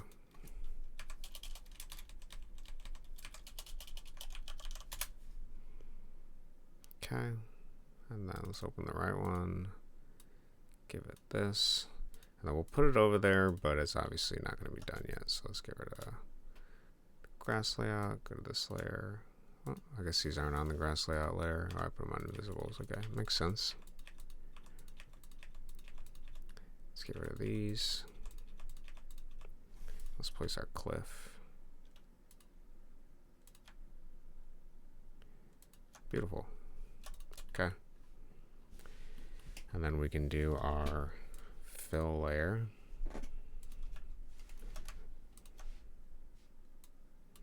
And then we're going to build this one too.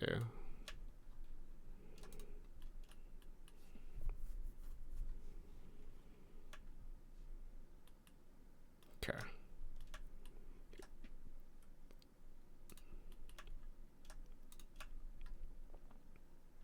So let's get that blue line again. And let's go at it. This one's going to be kind of tapered to start. Because we got to remember the player can, if this is solid, walk up it. And that may help them. They may be able to, you know, get to a ladder they otherwise wouldn't be able to. Okay, I think I like that look for it.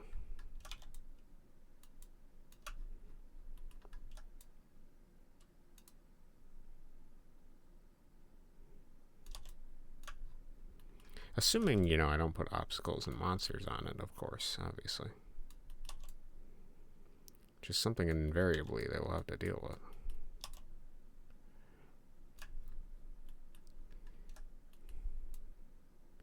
Hey, let's make this a little bit steeper.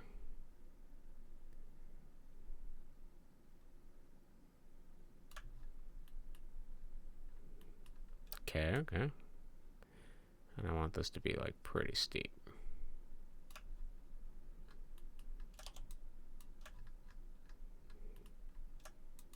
Okay. Let's go. Let's make these two platforms if I want to put some monsters on there or something. Let's try to retain some of the squarishness of the last one as well.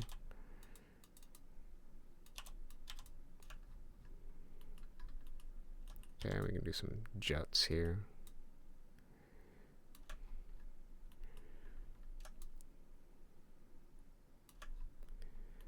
Yep. All right. Looking good.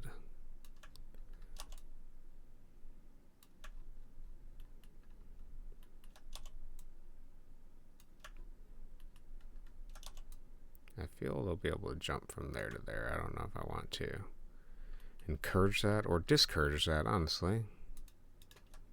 Let's get rid of this, make this here, and let's look at it. This is what our level looks like. Pretty good, pretty good. Gives a little bit more variation to the level. Yeah, I think that looks nice. I actually might want to do a taper out for that one too. So let's do that. So for the left cliff,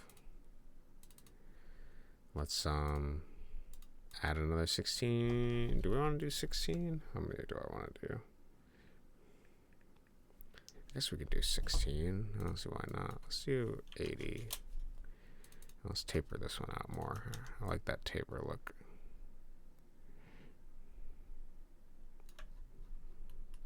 Okay, looks pretty good. And then I want to actually, I don't like these as much as I thought I would. Okay.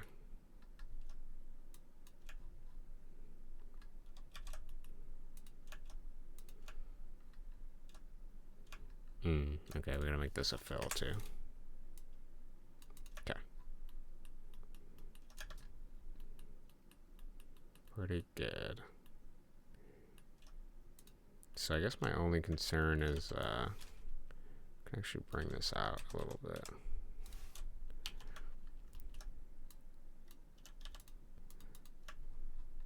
Okay. Do we want to do that? I guess we could. Keeps with the motif a little bit better. The motif of the rocks I'm trying to do here. Okay. A little bit bulgier than the other one. Let's reduce that a bit.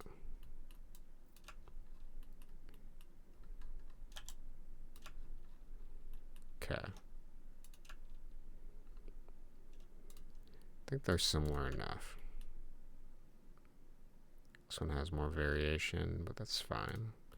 Okay, then we add some of this dithering. So I actually want to do sort of these big sections of something. Rocks colliding, I guess, is the best way to put it. There should be sections where there is just highlight. Then we can add sections where there isn't.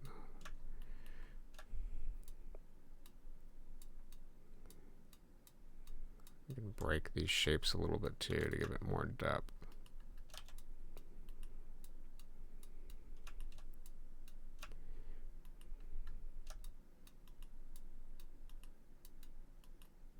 And we can have moments where a bunch of tiny rocks intercept.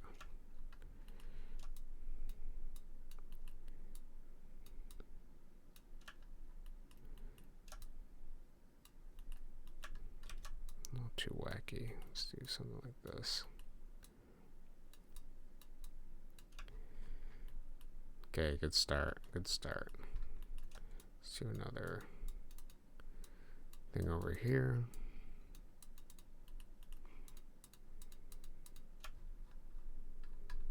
It's a little too uniform. Change that. Okay, let's get some sort of, yeah.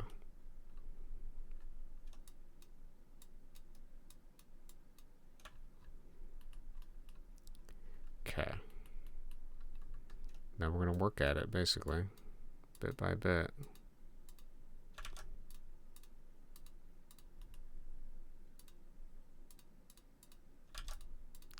Dither it out.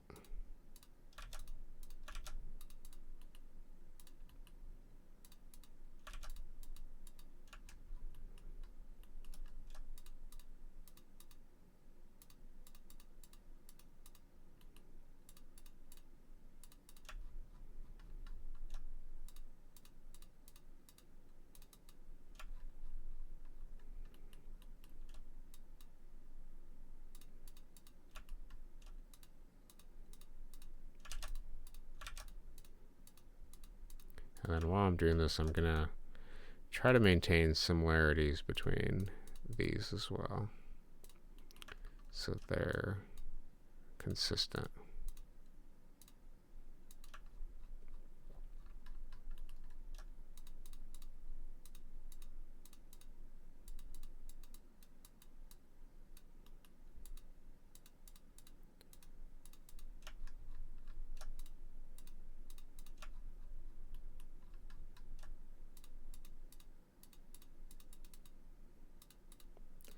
Something very cathartic about simply building a bunch of checkerboards.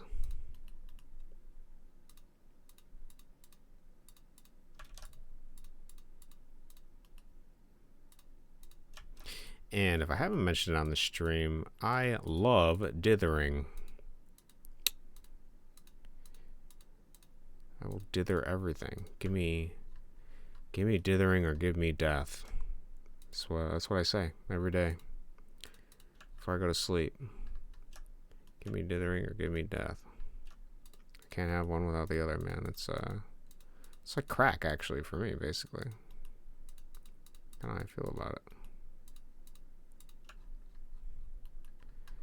My own personal crack.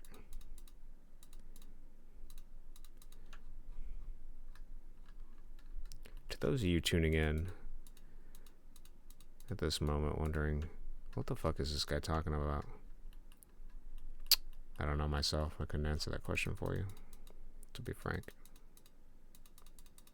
We're at that time of the day where I'm ready to go make some food, but I want to hit my stream goals, and the dithering just takes over, man. You know, it's not me when I'm dithering. You know, it's another person. I can't be responsible for the things he says on stream. The fuck is this? That's terrible dithering. What the hell was I even doing here? Let's try again. We can make mistakes because we can just come back.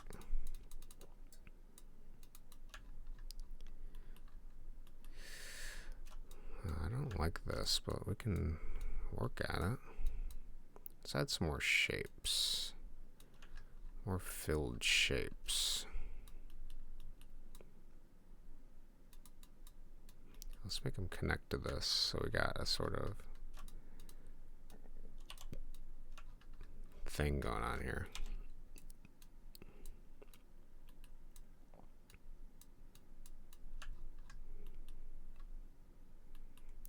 I'm kind of liking it. It looks a little weird. Gory, even. It's got a kind of veiny mycology sort of look to it. The way those tendrils of mushrooms communicate with each other through the information highway of nature. Not that I know anything about that.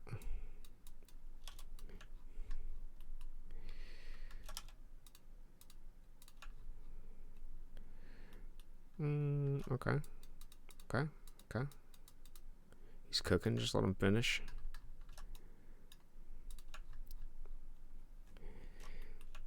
That's honestly kind of weird looking, to be frank. To BH, it's, there's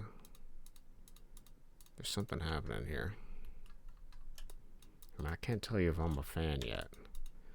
And I don't think it's because, I'm having a hard time deciding.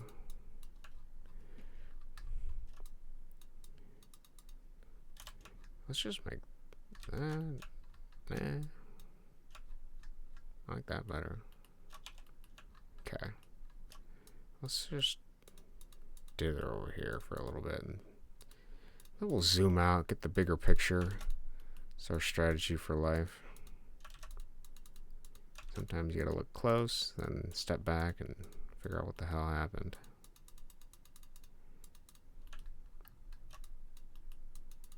It's getting kind of philosophical, isn't it?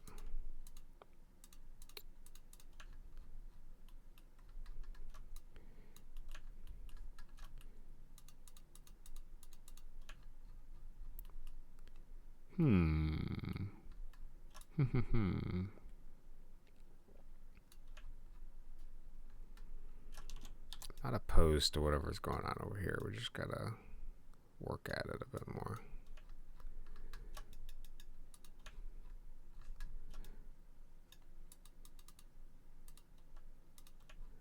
Okay, okay. Honestly, weird, but I like it. I don't know if I want this here, though, because I don't want the player to be able to jump on that. They will suffer like the rest of them.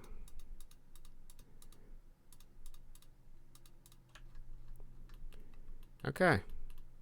And what does this look like in hell without the grid on? Honestly, I don't hate it.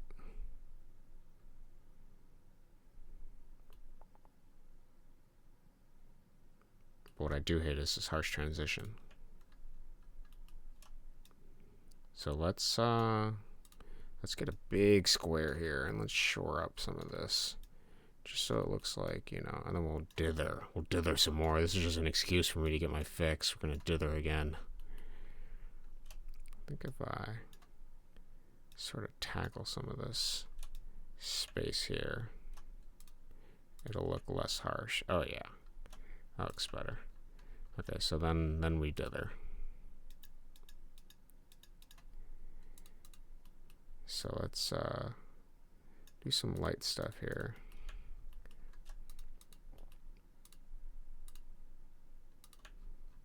I don't want this edge to look like it's defined in any way.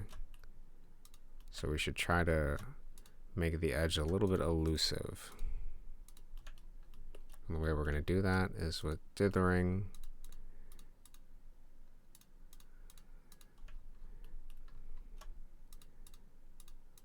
Just fading out all of these edges. We can even put something in here if we want to. Go a little crazy with it.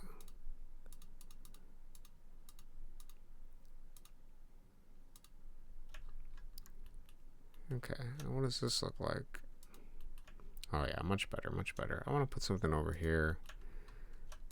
Maybe on this a little bit. But we don't need to go down too far. This edge should not really be touched that much. If you got to touch the edge to show it, you're too close.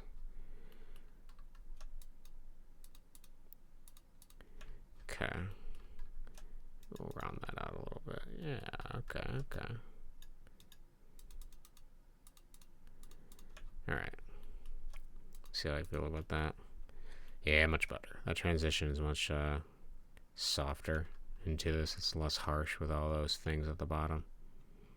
You can still kind of see where it happens, but it'd be good. Alright. Good. One down. Let's see the other one. I actually really like how that turned out. Looks cool. Strange, but cool.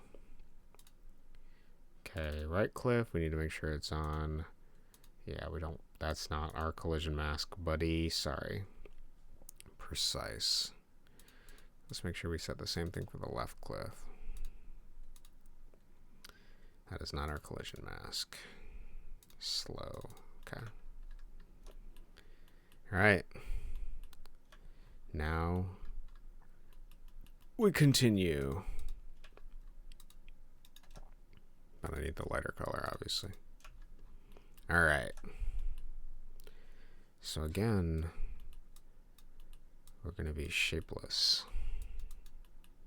And then add shape. So let's define some big sort of unique shapes here and then work from there. I like the idea of that being a shape. Yeah, that's nice. Get that cliff side in. Show some of these are actually just rocks.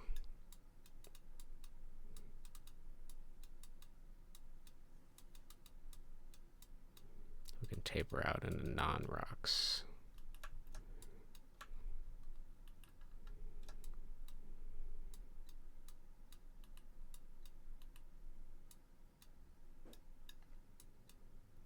edges are never consistent. They always go somewhere. You can do the same thing over here. Just this tapering out at different levels. You can even have something come in over here. Okay, I like it so far. Let's add more back. Maybe like that. Maybe I like this more. We'll surround it. Yeah.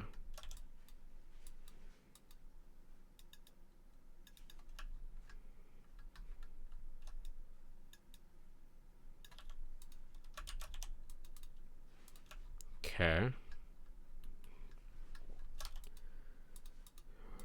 Honestly, just a bunch of rock lines is what we're aiming for. Where they're coming from, where they're going, we do not know. Just that they are here. Okay.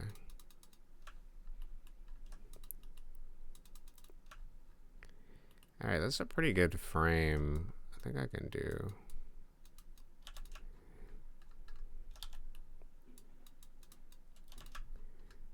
Yeah. Okay. I'm pretty happy with this to start. Maybe this area needs something, but actually maybe it looks better without anything. Just keep some of this kind of connected.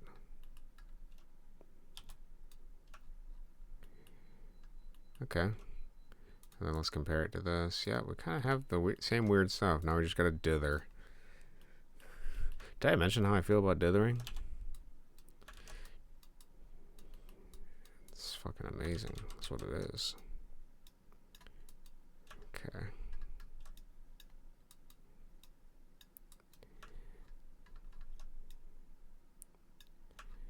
Alright. Looks weird. I don't really know what I'm doing here. Okay. Alright. I want to dither outside of the rocks, I think, is kind of what I'm thinking. Some of it can be in it. I just love checkerboards, bro. Dude, I actually need a dithering emote now that I think about it.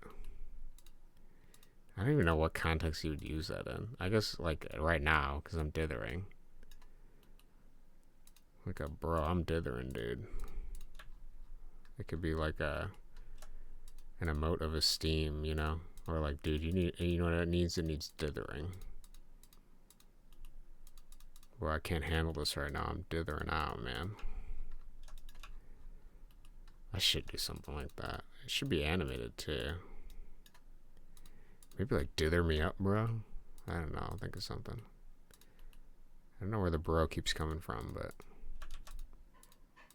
he's in there somewhere. Ready to speak. Just like the rest of us. Us bros out here.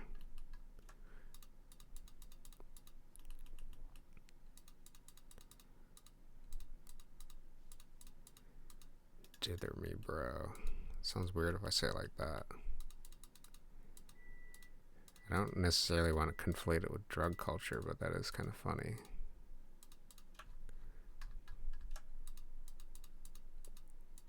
The concept of dithering being a drug. There's just something about Euclidean geometry that really gets to me, man. I don't know what to tell you. I just like stare at it and I get lost in the intersections of lines and the contrast and juxtaposition of the colors layered on top of each other infinitely in this fractal that expands ever outward. There's just something about it. It just really does me in, man. I don't know what it is. A world like that would be so much more simple than the one that's filled with so much more nuance than the black and white. I just imagine a bunch of checker pieces on this checkerboard of life that we're living, man. I don't know, is that too deep, dude? Just let me know if I'm getting a little in over my head. I kind of like this character I'm building here. I don't know what I'm going to do with him, but He's like actually really smart, but he's just obsessed with dithering and checkerboards.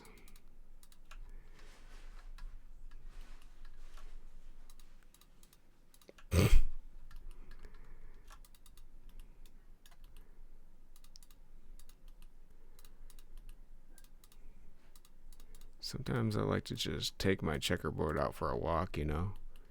I like to hold it up and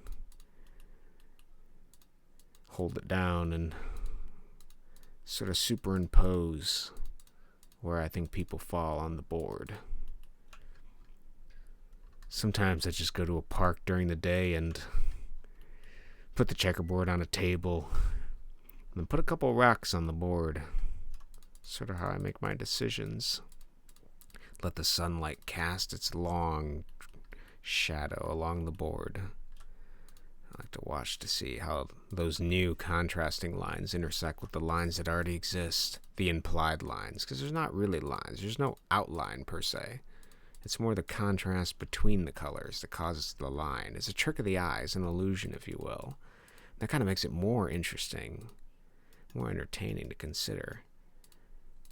The lines we thought were lines aren't actually lines, but an intersection of contrast. It's sort of like a metaphor for nuance. It's kind of deep, dude. Oh, it gets deeper than that, man. Just wait till you consider how many squares are on the board and how that relates to life. 7 days till D-Day, gonna be raiding the beaches of Steam once this bombshell drops. Yeah, dude, I can't wait. It's gonna be epic, bro. Raiding the beaches of Steam once this bombshell drops. Dude, I can't wait. Yeah, are you gonna be playing through my game when I drop it? Are we gonna get a full Drew stream from this? Cause man, that would actually be fucking awesome. I actually want you and Tyler to do a race again. Would you find that fun? Yeah, would you find it fun to race Tyler? That might be pretty hilarious. I want to see who the better game player is. He hasn't played Jump Off the Bridge in like a long ass time, so I think you guys would be on equal playing field. And you've been watching my streams more diligently, so yeah, I know he has 90 more hours than you do, bro, but you're a gamer, dude. You're a fucking gamer. Act like one. You're gonna shy away from this challenge?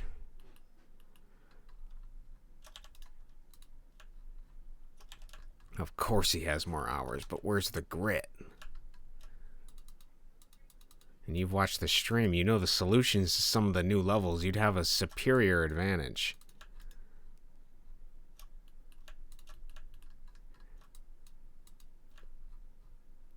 It would all come down to your might and your capacity as a gamer.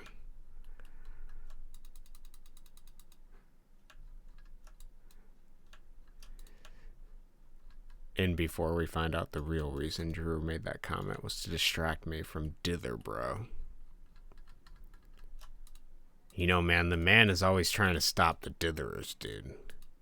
They're starting to put laws in place to keep us from dithering out here. But I've been dithering my whole damn life, and I ain't gonna stop.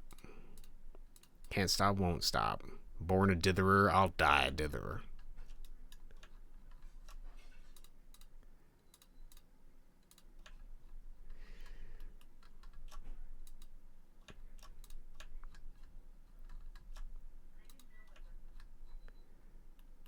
Okay, this looks crazy. If the race would also entail the hard mode dragon, I'll pass. No, I was just gonna do easy mode. Would you do easy mode?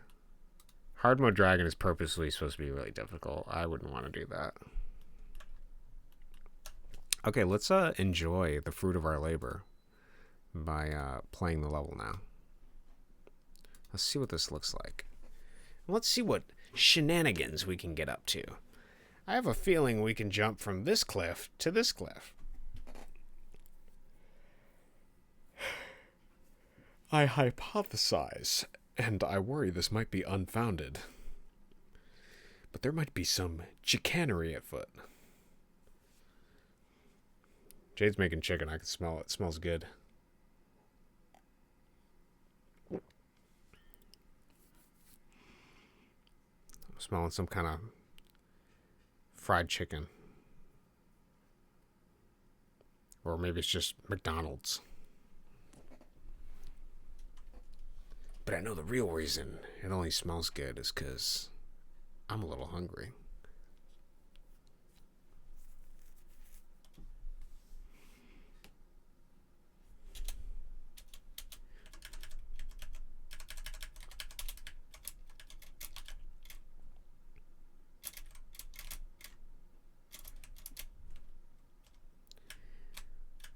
Oh, I saw that in what? What?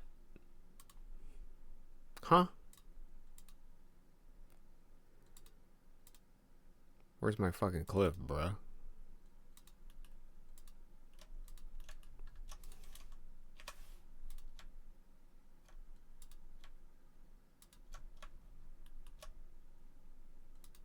Get my cliff in there.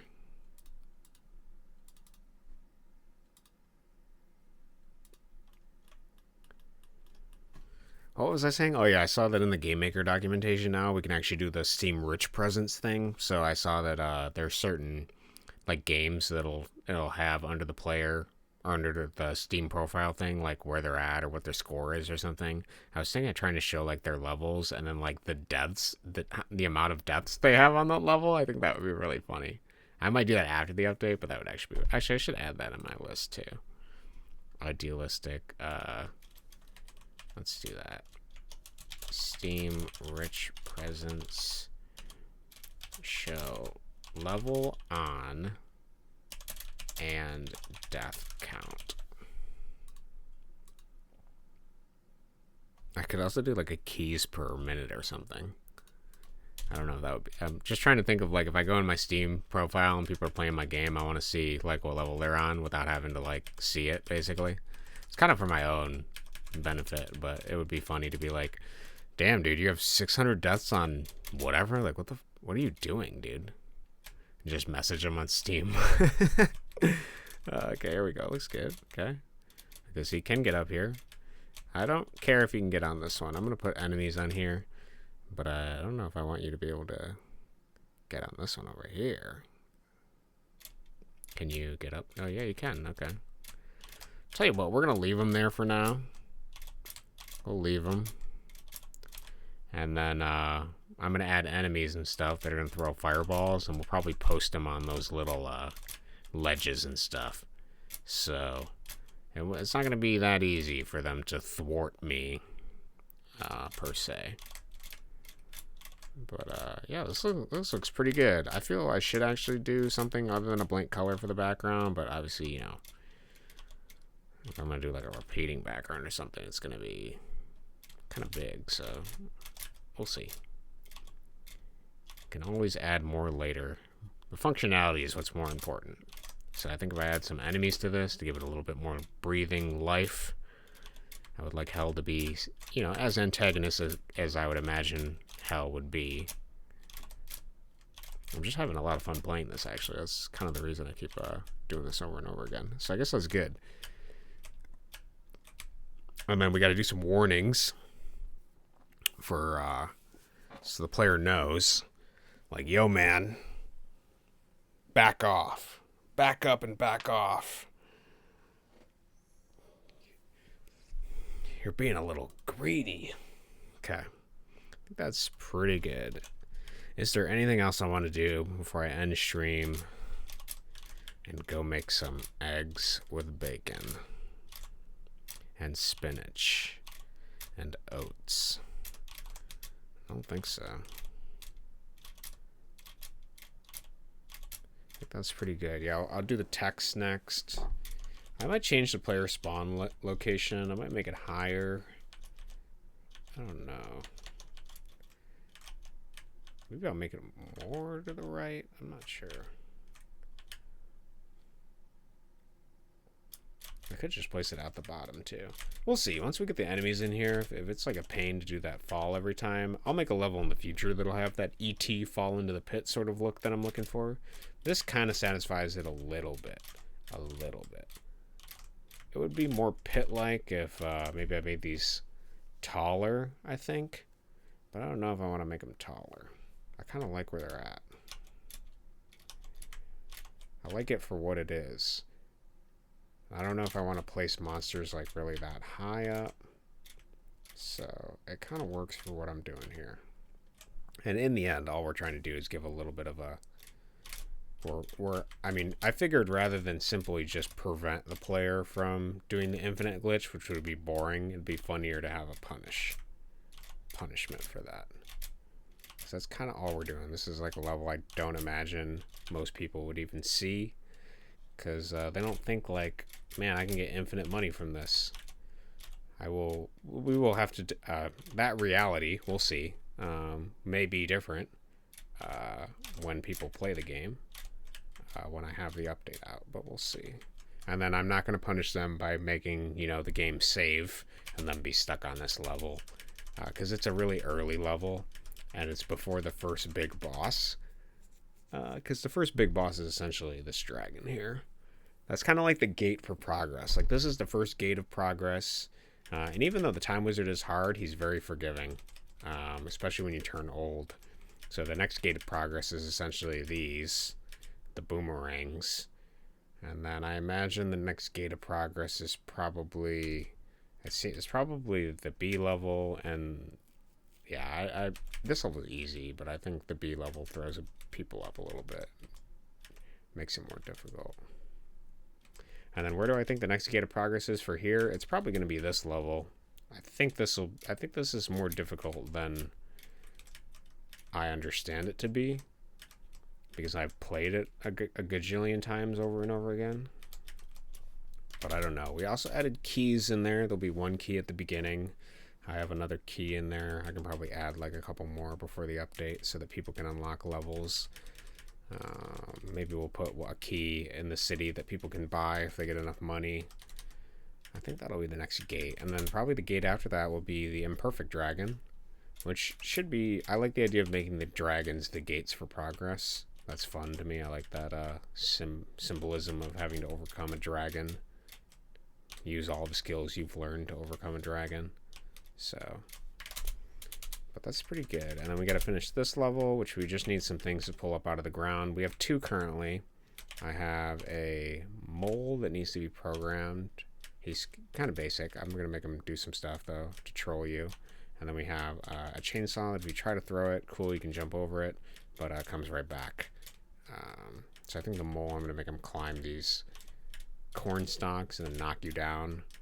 And then we'll add some other trolls in there. Actually, one of the trolls should be that only one of these is actually a vegetable, so that's cool. And then we'll do the rest of them like trolls of some sort. And then maybe we'll make their position shift randomly too. I don't know. I haven't decided on that yet. It's fine. It's just supposed to be an early level that sort of explains to players that you can pull these grass things, and then I'm going to add trolls later. So they've been in there for a while. So the police level has these, but they're not troll. Like, none of these things are trolls yet. So I was going to make them trolls, essentially. Make all the little grass things you can pick up a troll item, essentially, or something of that sort. So we'll deal with something like that. We have a couple in the beginning, and I just wanted to give more opportunities to troll the player because I thought that would be funny. So that's all this level teaches, is just, hey, you can pull these, essentially. And then all this level teaches is, hey, ladders exist, and this is how they work. That's basically that. So, and obviously, if we want to teach people knowledge, we also have to have that knowledge reinforced somewhere. So it would probably be important to have a level subsequently off of these things where I reinforce that concept, because after however knows how many levels, they're probably going to forget them, but I'll figure it out. And then, yeah, all the pink levels just need sound. The only thing we're going to do for this laxatives level is going to make it so that if we throw this at her too much, she gets pissed off and, like, hits you or something. So that's pretty simple. I don't know. I don't know exactly how I want her to hit you, but the level works great. I have no problems with the level at all. It's amazing. Probably one of my top, just for the simplicity of how silly it is. And it also acts as a tutorial to get returning players back into the controls of the game, all of the controls. So pretty good. So I figured if streamers are going to come back and they've already beaten these levels, then that will at least be there. I think that's it.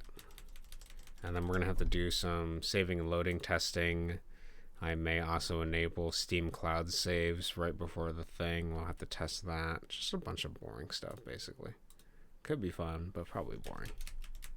Okay. I think that's it. Thank you, anybody, for coming out. If you came out and listened to any of this, really, frankly. I don't know how you did it. You're a trooper. We just did some dithering and made hell. That's about it. The baseline for hell, I should say. Thank you guys for coming out. Thank you for enjoying the stream. That's about it. That's it. Have a good day. Don't work too hard. Enjoy life. And do something silly and fun. That's it for me. I'm out. Peace.